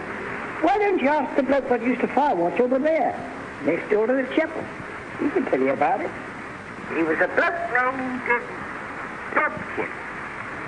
He was a bloke named Dobkin. The same name as the woman whose handbag was found at Guildford. He was her husband. A woman goes missing. Her husband is a fire watcher. The woman's body is found buried in a bomb-damaged cellar next to a fire-washing post. The body is partly burnt. He's implicated in the fire at that same spot. Well, to the lay mind, that seems fairly conclusive evidence. At least it's very suspicious. But the dead woman has not been identified as his wife. In fact, the remains are almost unidentifiable. Vaguely like his wife, yes, but supposing his wife is still alive. Of course, he was questioned. Yes. That's right, sir. I remember that Good Friday. That's the last time I saw her. We'd been living apart, and she tried to make up to me. I wasn't very back to it, though. I couldn't stand it. We had tea together in Dawson, talked it over, and then she got on a bus going towards Shoreditch. And that's the last I saw of her. She made a written statement, sir. Shall I read it? Yes, go on. It reads, Divisional Inspector. Dear sir, in respect of what you say that my wife has been found dead or murdered... Who said that his wife has been found murdered? No one, sir. He wrote that himself. I see. Well, let's have another talk to the medical boys and get that dentist. Good evening. Good evening, Doctor. Good evening. You want to see me? Yes.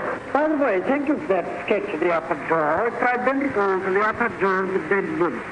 Do you think you could identify your... Yes. I see it on the table. I recognized it the moment I came into the laboratory. You've no doubt? None at all.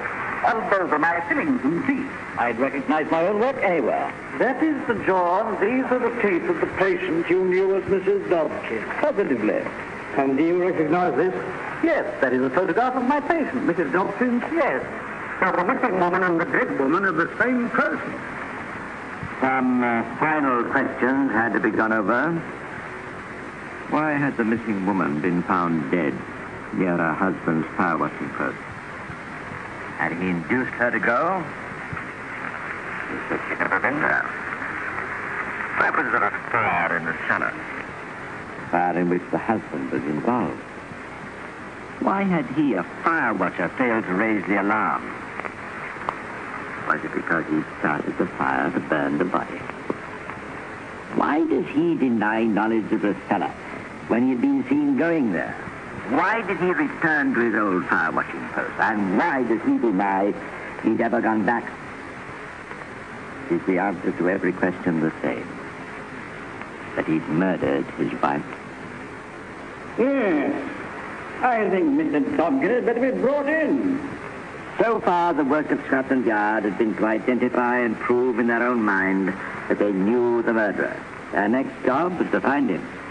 For Mr. Dobkin had disappeared.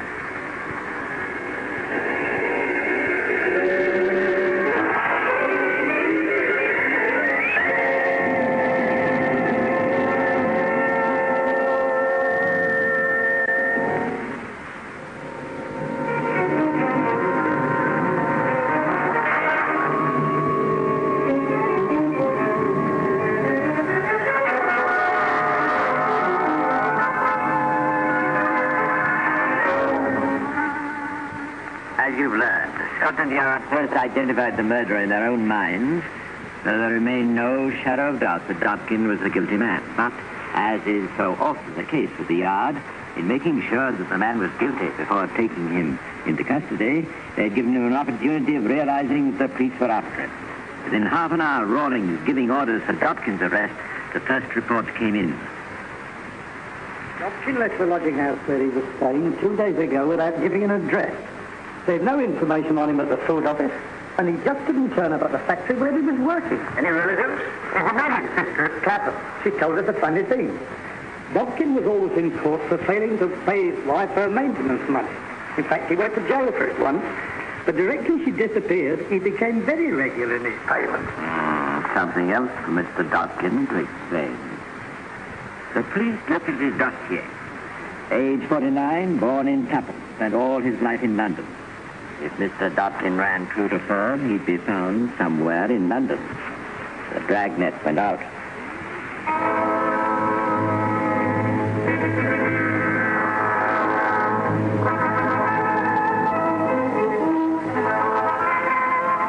Mr. Dobkin was true to form. He's sitting drinking a cup of coffee in a little Italian restaurant at the back of Piccadilly Circus. He's thinking. Mr. Dobkin's mentality is limited, but in its bright, furtive way, it's sizing up the problems and planning for the future. I wonder if they're looking for me yet. I expect they are. Well, they won't find me in a hurry. I wonder if they got a picture of me. Suppose I better do something about changing the appearance, then to doing films. Start wearing a cap or something. I know. I'll have a shave and take my moustache off. That'll make a difference. That'll fool them. I'll better get out of this place. Too many cops around. You never know when one of them might stop you. They suddenly might come up behind you and say, "This chair taken." Hey? Oh, no, it's quite free, comfortable. You don't mind the policeman sitting there, do you, sir? What, me? Oh, no. That's all right. Mustn't get nervous. They won't recognize me. Anyway, I've got that other identity card. It's worth a couple of quid, too. Lost it all in my wallet. Be awful if I lost that. It's all right as long as you've got money. 50 quid will last me a bit. By the time that's gone, maybe it'll be safe to get a job. Then I'll have to get a ration book and watch your uncle. Take it slowly, that's the idea. Just lie low for the moment. Don't try to do anything silly. Keep out of people's way. Keep your mouth shut. Keep moving. Be careful. Just one slip and... Perhaps you'd care to glance at the paper. There's rather an interesting murder case. Most ingenious. Thanks. Have reason to suspect. Warrant has been issued. Charles Dobkin. An arrest is anticipated during the next few hours.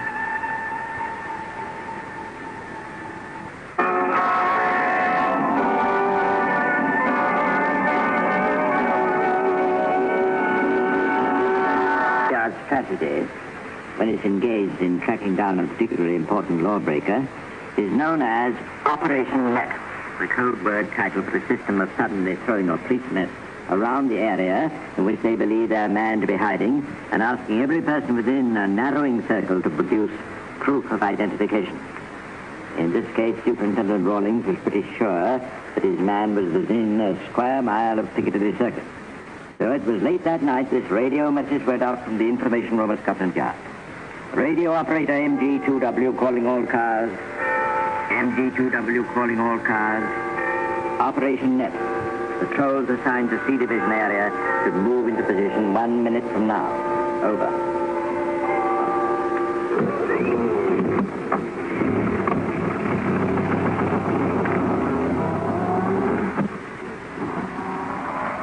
In the operations room, Superintendent Rawlings was giving final instructions to the foot police. This evening we propose to cordon off the Piccadilly Circus area in accordance with this plan. Motor car patrols are already in position at Piccadilly and Albemarle Street, and so on right the way round. Your 0 hour is 10:30. At that time, cordons will be thrown across here, and so on. I don't mind telling you that more than a suspicion that we'll pick up our man Dobkin this evening, but the capture of Dobkin isn't the only purpose of this operation. We've had a few identity card checkups, but this, I think, is one of the biggest roundups we've attempted. So, incidentally, the military police have all received thorough instructions and will be working with you in a normal manner. Right then, good luck until 10:30.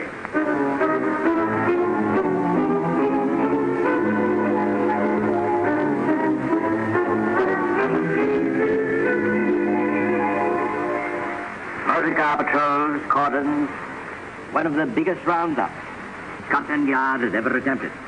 It's a good thing for Mr. Dopkins' already overstrained peace of mind that he doesn't realize what the odds are against him. He'd be wishing he was the invisible man. 0 hour, 10:30 p.m.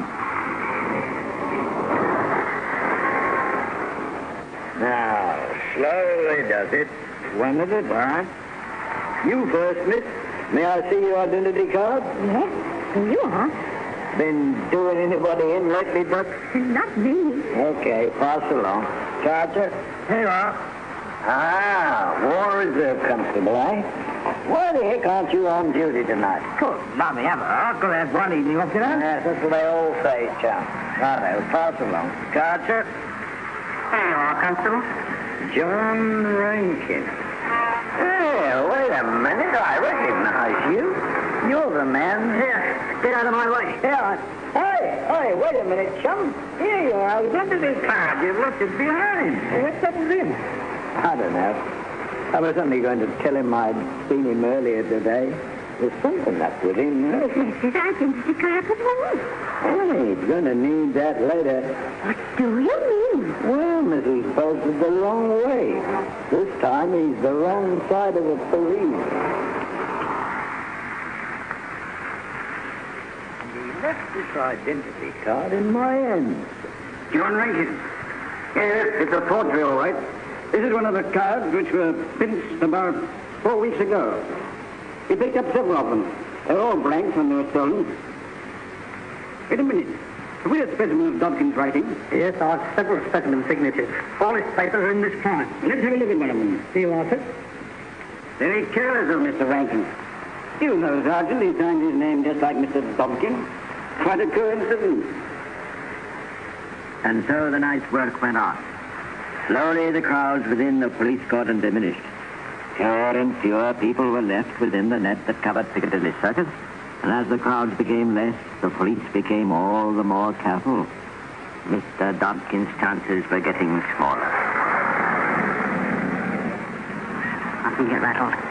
Hey, under the people. I've got to wait in chance, that's all. You can't keep on chicken all night. You have to pack up sooner or later, then all right. All I have to do is wait. All right, there, pass along. Next one, please. Identity card. Thank you. Sergeant. Yes, sir? I think you'll start moving these cordons near the Piccadilly Circus. Head within gradually, all the way around. Then when we're close enough, we'll do a sweep right across. Very good. Have a long beat. Make way there. Up front.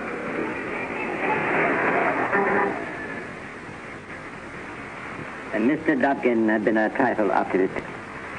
The police may be slow, but they are thorough. Slowly down Piccadilly, down Regent Street, all the others detecting and finally meeting at Piccadilly Circus. The police cordon started to move. They were slowly, inexorably closing in. But there was one possible way out. Mr. Dopkins decided to take a chance. Hello? It's you. The good old Underground Railway. Why didn't I think of that before? They'll be watching it, of course, but how I make a run for it? Well, they'll have to be pretty slippy. I better charge it sometime. Here goes. Thank you, sir. Next one, please. I've got it just here. It's somewhere in his coat. All right, and stand on one side. Let's have the next one. You are, Constable. Thank you. Here, you. Come back. Hi, back. Mr. Dopkins rushes down the passageway rather like a rabbit, scuttling through burrow in the bowels of the earth. It's not a bad simile for Piccadilly Circus Underground Station. The largest subway station in the world is rather like a rabbit one. Close and all four converging lines meeting deep below here. Dopkins pushes his way through the corridor hall, buys his ticket, takes his place on the escalator, going down towards the Waterloo line. He doesn't know it, but 20 yards behind him, fighting his way through the crowd, trying to keep up with him, is the one person in the world Mr. Dopkins doesn't want to meet. A gentleman from Scotland Yard. That fooled him. Better start at me now. Last time I'm coming up to the West End, though. It's a quiet suburban life for me from now on. Followed blue light for Waterloo, eh? Some second sense seems to have warned Dobkin that something was wrong. As the crowd thinned out in the passageway leading to the platform, he broke into a run. He reached the platform as the train arrived. It was almost the last southbound train of the night, and there was a crowd round the doorway. Mr. Dobkin pushed and shoved, and with a final heave, he was in.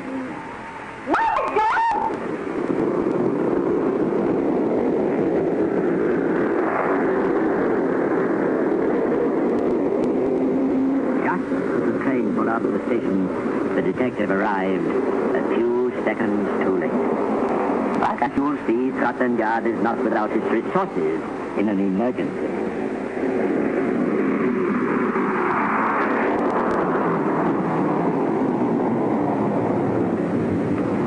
Charing Cross, all time. What do you mean, all time? Hello, my laddie, all time. But this train goes on Waterloo. I know what it is. The train goes under the Thames. They've closed the floodgates. All the governors know well enough, just in case a bomb hits the tunnel under the river. That's what it is. But an air raid alarm, isn't the porter? I don't know. I just got my instructions, that's all. Come on now. Move along, please. It's no good you're waiting on the platform. This is the last train. You can get a bus upstairs if you want. I can't understand it. What are they up to? No sense in it. Hurry up, John. My empty cart? My empty cart, please. Thank you. Next one, please. My empty cart. Haven't got one. My name is...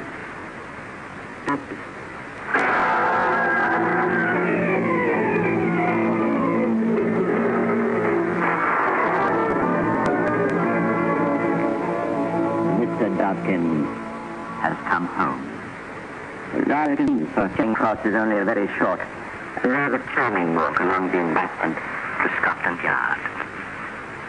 But Mr. Dobkin subsequently admitted that his most embarrassing moments were not at the height of the investigation or in the heat of the final case. They were before the discovery of his wife's remains. You remember that he became strangely regular in paying his wife's maintenance money in court after her disappearance.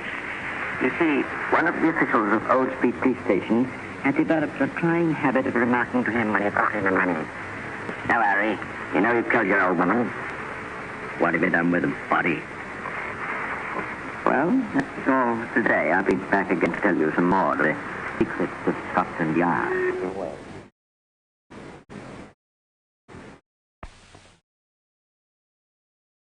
You are listening to Golden Age Radio, rumble.com/C/GAR. Brought to you by G3PL.com.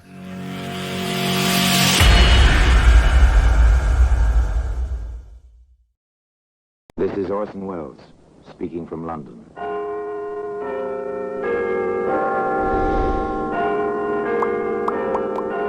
The Black Museum, a repository of death. Here in the grim stone structure on the Thames which houses Scotland Yard is a warehouse of homicide, where everyday objects, a package of cigarettes, a length of string, a linen napkin, all are touched by murder.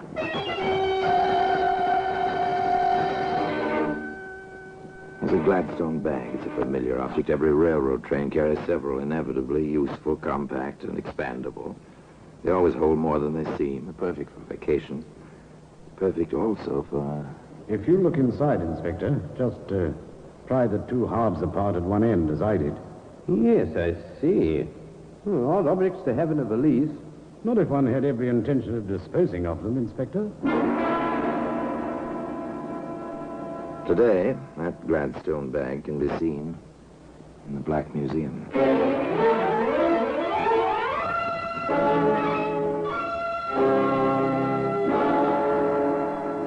From the annals of the Criminal Investigation Department of the London Police, we bring you the dramatic stories of the crimes recorded by the objects in Scotland Yard's Gallery of Death, the Black Museum. In just a moment, you will hear The Black Museum, starring Orson Welles.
now, The Black Museum, starring Orson Welles.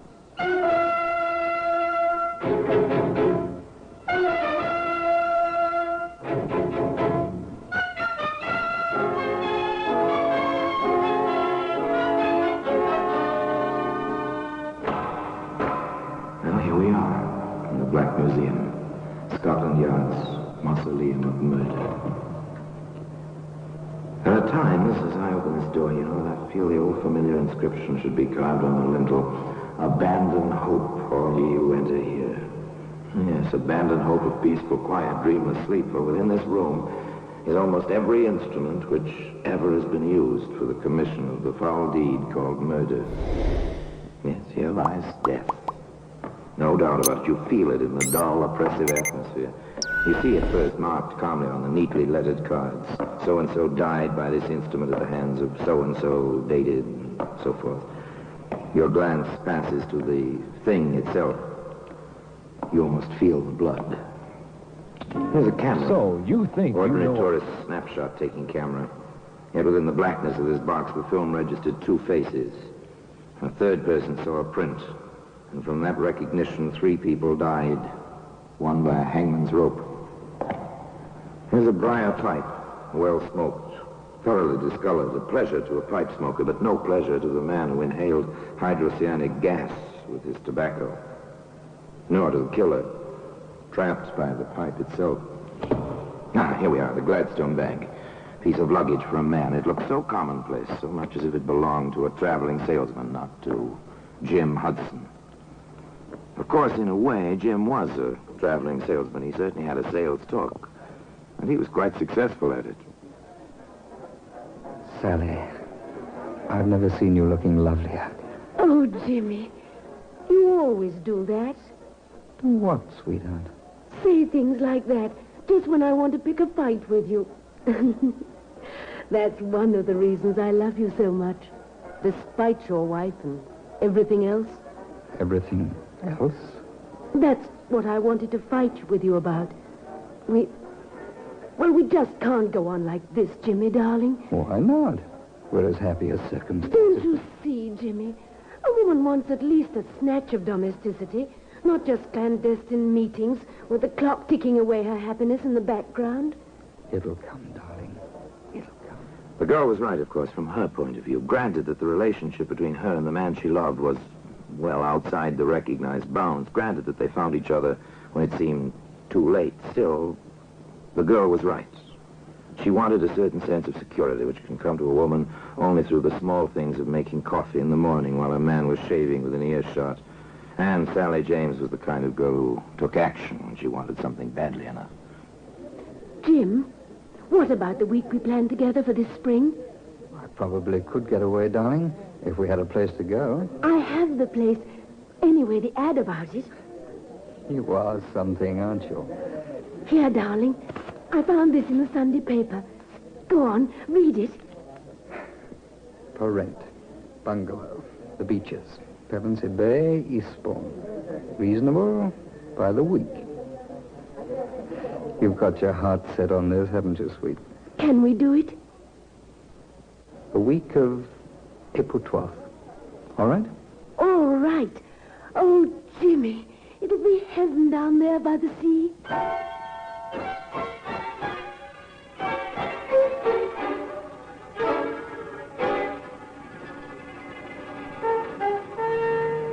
Heaven by the sea. Poor girl, one of those human beings who believes with all her heart that dreams can become reality. Perhaps it was just as well that Sally didn't see her Jim some 2 evenings later in a quiet little restaurant not more than 3 blocks from the place she'd given Jim a precious clipping. Rhoda, my darling, I've never seen you looking lovelier. Oh, come off it, Jimmy. That kind of romancing just isn't in my style. You're a woman, aren't you? Well, you ought to know, Jimmy boy. And how? Thanks. Look, Rhoda, I've taken a cottage at Pevensey Bay. Oh, how inconvenient to have to travel all that distance. Not for weekends, it isn't. Inconvenient. Wow, the daring young man on the flying trapeze. Would you like weekends by the sea, Rhoda? Why not? Think it'd be fun. Nice place. Called the Beaches. Old garden, private bathing beach. Sounds marvelous. I thought you'd like it. Well, I can't make it this weekend. Neither can I. How about the weekend of the 16th? We'd go down Friday afternoon, come back early Monday morning. There's a very early train. It's a deal, Jimmy. It really is a deal. A clever rascal, Jim Hudson, without a doubt. Knows his way with the ladies. But he cuts his margins rather close, doesn't he? Note the dates. April 12th, the week, with Sally. Friday the 16th, with Rhoda. Well, that's hardly a 4-week with Sally. But, of course, Sally doesn't know about this on Friday noon the 9th as she stands in the doorway of the railway carriage in Waterloo Station. You will be down by Monday, won't you, Jimmy, dear? Sooner than that, if I can. You know that, darling. I guess I feel like a little girl on her first trip alone. I'm sorry it has to be this way. Oh, I don't mind, really. I'll have a chance to put the cottage in shape. Have it all clean and comfortable for my man. When I saw it, there weren't any tools there. And there's always something to fix. I'd better add tools to my shopping list. Oh, and don't forget the traveling armor I asked you for, dear. And please hurry to get down. And... oh, kiss me. Quick, Jimmy, the train's leaving. Oh, Jimmy, dearest. Bye, darling. See you Monday. Monday it'll be. Take care, darling. Take care.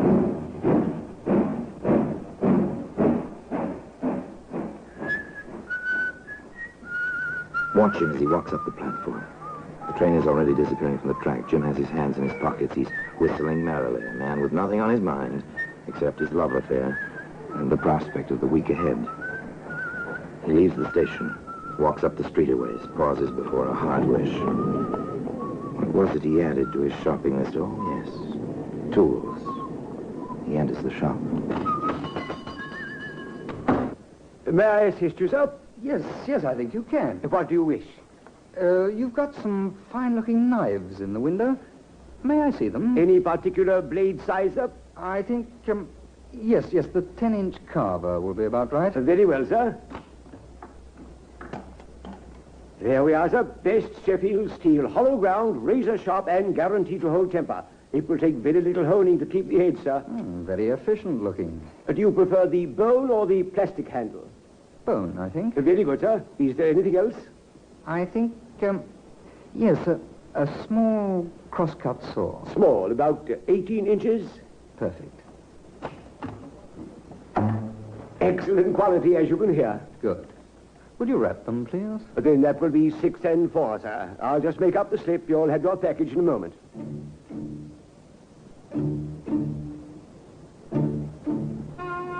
Jim Hudson took his package on the train with him on Monday morning. And tea time at the beaches, Pevensey Bay, promised to be exciting. Wonderful.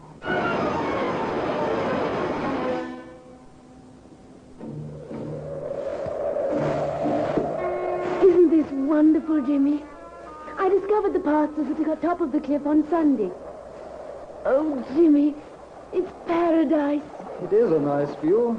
And so alone, so private. This is our private view, darling. It's like a honeymoon. You are a sweet little thing, Sally.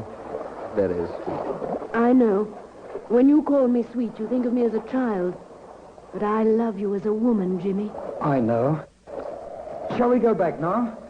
It looks like it may kick up a storm. If you want to, darling. Whatever you want. Whatever he wants, Sally. But does he know what he wants, this man with a wife in London, you at the beaches, and still a third woman waiting to join him just 4 days from now? It's too bad the beach isn't sand. Oh, I don't know. Shale isn't bad. Funny about this place. Funny? How, darling? Do you remember the Doris Clark case? Who was she? She's the reason the beaches was available. I don't understand. She lived here. 2 men she knew came down. She was beaten, buried alive in the shale. The men hung. How horrible. They made a lot of mistakes, so they mightn't have been caught. People shy away from a house with that kind of a story. I don't care. We'll change its reputation then, with our love. Let's go inside, dear. It's getting chilly with the sun gone and the storm coming up. The storm came, the rain pounded on the roof, the wind lashed at the sea. And within the cottage called the Beaches, all was snug and warm. I love a fire in a fireplace. Don't you, Jimmy, darling? Yes, I suppose I do. Oh, Jim. Am I being too sticky? Sentimental? Trifle. What's wrong, Jimmy? You've been, well, far away today. Sally, let's face it. Things like this never go on for long. Jim! Jimmy, I don't believe you said that. I did say it. I mean it. Then why did you bring me down here? It was your idea. I went along with it, hoping we could work something out. Work it out? It's past it. You never loved me. Stop crying. I can't stand crying. I ruined my life for you. Now you want to just forget about me. Stop it. Grow up. You can't be infantile forever. You want your cake and to have it too. You want your wife and other women. You won't. I won't let you. Stop it, Sally. I told you to stop it. Jim, no. No, I didn't mean it. I'll do whatever you want. I'll go away and never see you again. Jim, don't touch me. Jim, please. Jim.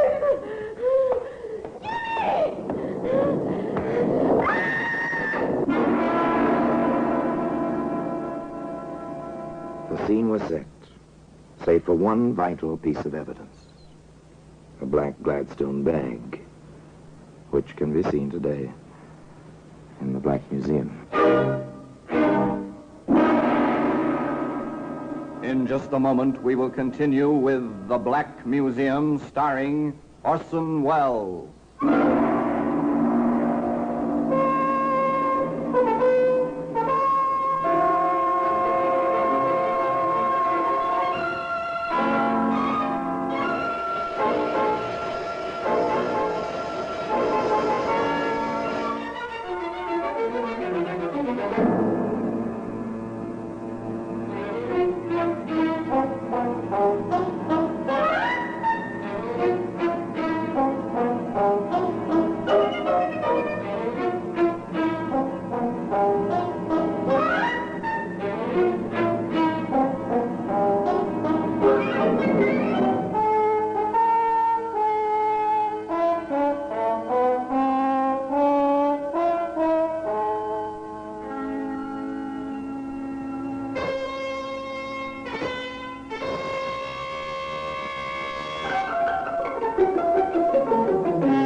And now we continue with The Black Museum, starring Orson Welles.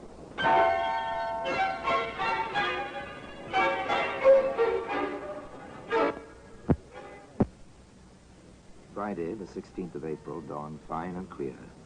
A calm, gay Jim Hudson made his way, whistling as usual, through the weekend-bound crowds of Waterloo Station. Well, here you are, my good man. Glad you think I'm a good man. I am. Well, I think you are. By Monday morning, I'll know. Then let's make that train, baby. Pevensey Bay on number 7.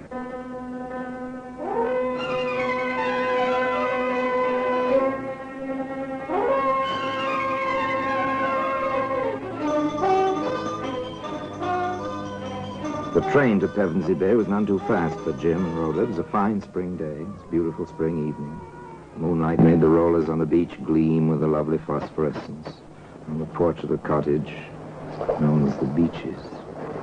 Know something, Jimmy boy? I know lots of things, old girl. What, for instance? Oh, this. If I were the romantic type, this place would make me go, oh, gooey. But you're not? No, I'm not. All your misconceptions of women notwithstanding. And you want to waste all this moonlight and romance? Oh, come, darling. If you must whisper sweet nothings, come and whisper them. Why not out here? Because I don't feel comfortable on the shale. Come on now.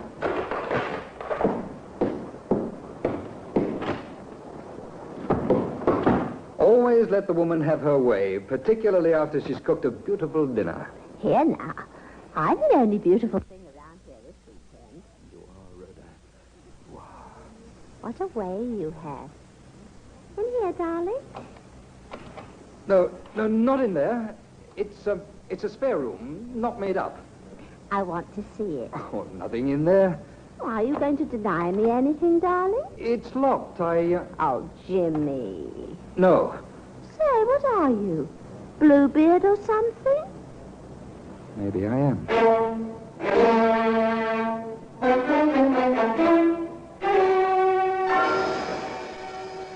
The door stayed locked. The weekend at Pevensey Bay was quite successful.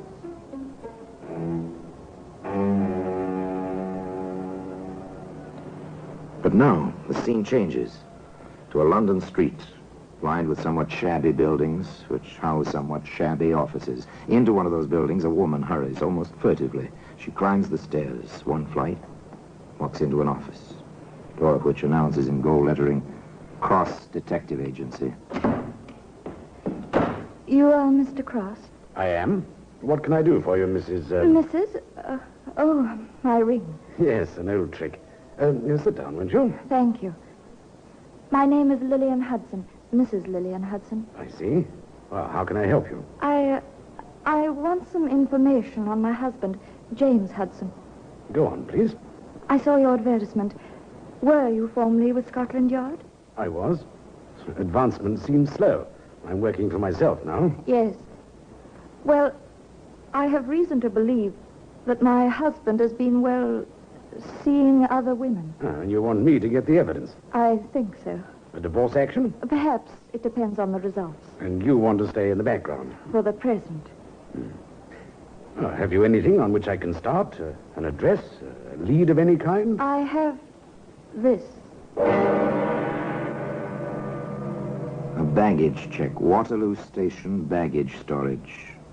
Stamped 10 a.m., Friday, April 16th. An innocent bit of pasteboard. Where did you get this, Mrs. Hudson? I took one of my husband's suits to the cleaner. This was in a pocket. The cleaner gave it to me. Oh, and why should this mean anything? Because Jim, my husband, was away the entire week of the 12th until the morning of the 19th.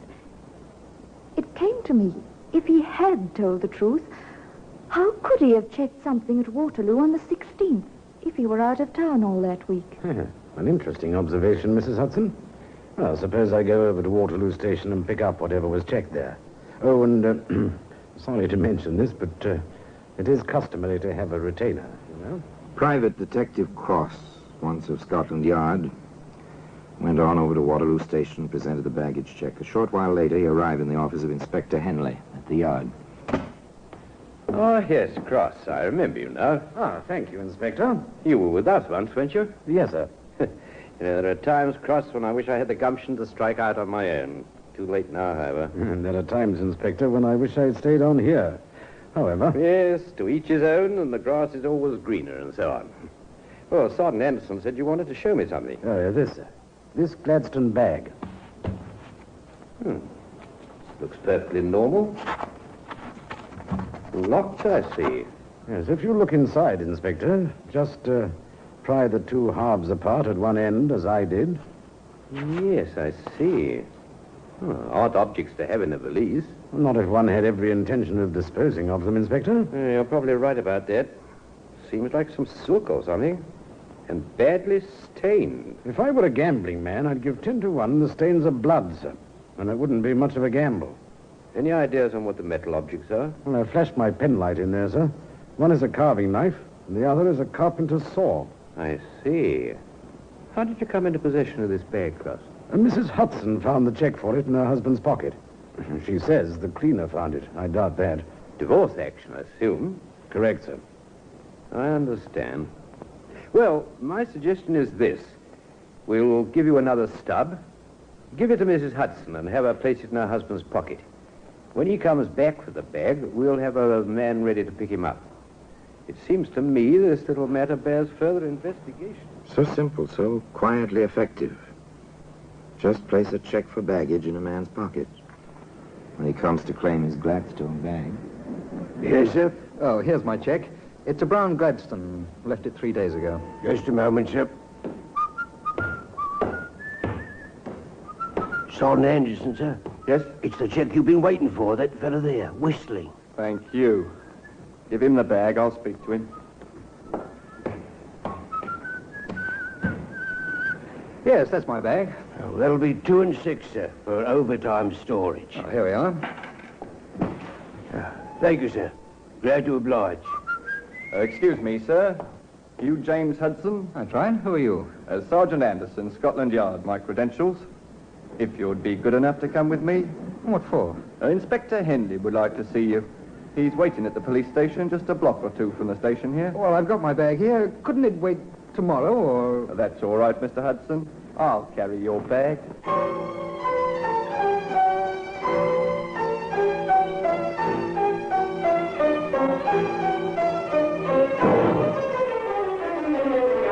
The squad room at the police station near Waterloo was very quiet. Inspector Henley sat behind a battered desk. On the desk rested the Gladstone bag, open now, and next to it a file. A familiar dossier from the Criminal Records Office. We have your file, as you see, Hudson. I see. Theft, burglary, 5 years for criminal assault. Does your wife know about these things, Hudson? No, she doesn't. I see. Hudson, how do you account for the contents of this bag? I was butchering half a steer for a friend of mine in the country. He has a deep freeze. Oh, that's rather thin, Hudson. Did you wear a silk dress size 10 to butcher the steer in? It was his wife's. I'm having it cleaned at a special place I know of. Yes, of course. Better try again, Hudson. There was no answer. There were no further questions. Inspector Henley knew his men. Time ticked away. The clock was quite loud. For an hour it ticked in the silence. Finally, the perspiration beginning to bead his forehead. Jim Hudson began to talk. All right, Inspector. I'll tell you. I guess I lost my head when she flew at me. Oh, size 10 and she flew at you, Hudson. I told her we were through, that I was going back to my wife.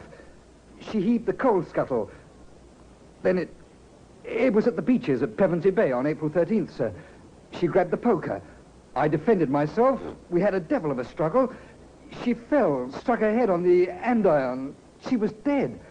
I must have gone completely crazy. I went into town, but that knife and the saw, I was afraid to tell anyone. I mean, my record and... Sergeant, I've got something here, Inspector. In this biscuit tin. Yes, you have. Neat packing job, I must say. Not much left of the poor girl, is there? I want a check of every hardware store in the neighborhood where Hudson lives. Oh, yes, near the railway station. Got that, Sergeant? I want the sales slip on those implements and the clerk who sold them, if possible. Yes, Inspector, I remember the incident perfectly. The fellow came in whistling, asked about the knives in the window. He bought one, then asked for a small saw. Here's the slip, sir. Well, this says April the 9th. Hudson claims he didn't buy these things until the 13th. It was the 9th, Inspector. I'll stake my life on that. It's no good, Hudson. You bought that knife and that saw on Friday the 9th. You went to Pevensey Bay prepared to do exactly what you did do. If we ever had evidence of premeditation, we've got it now. You're under arrest, charged with willful murder. And I must warn you that anything you say may be used in evidence. Each clue in its place. The case was complete.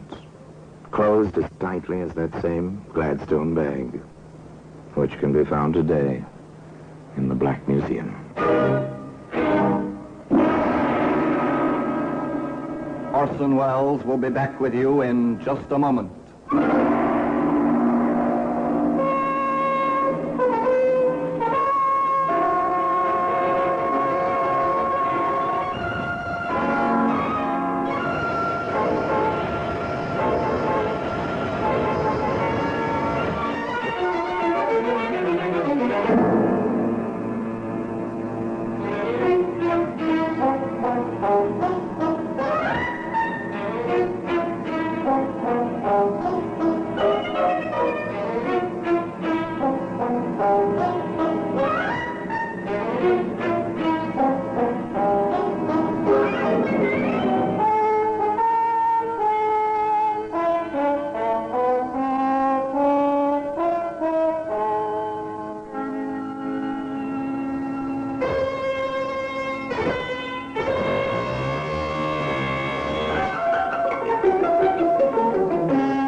You have been listening to Golden Age Radio, rumble.com/C/GAR, brought to you by G3PL.com. Don't forget to subscribe for more videos.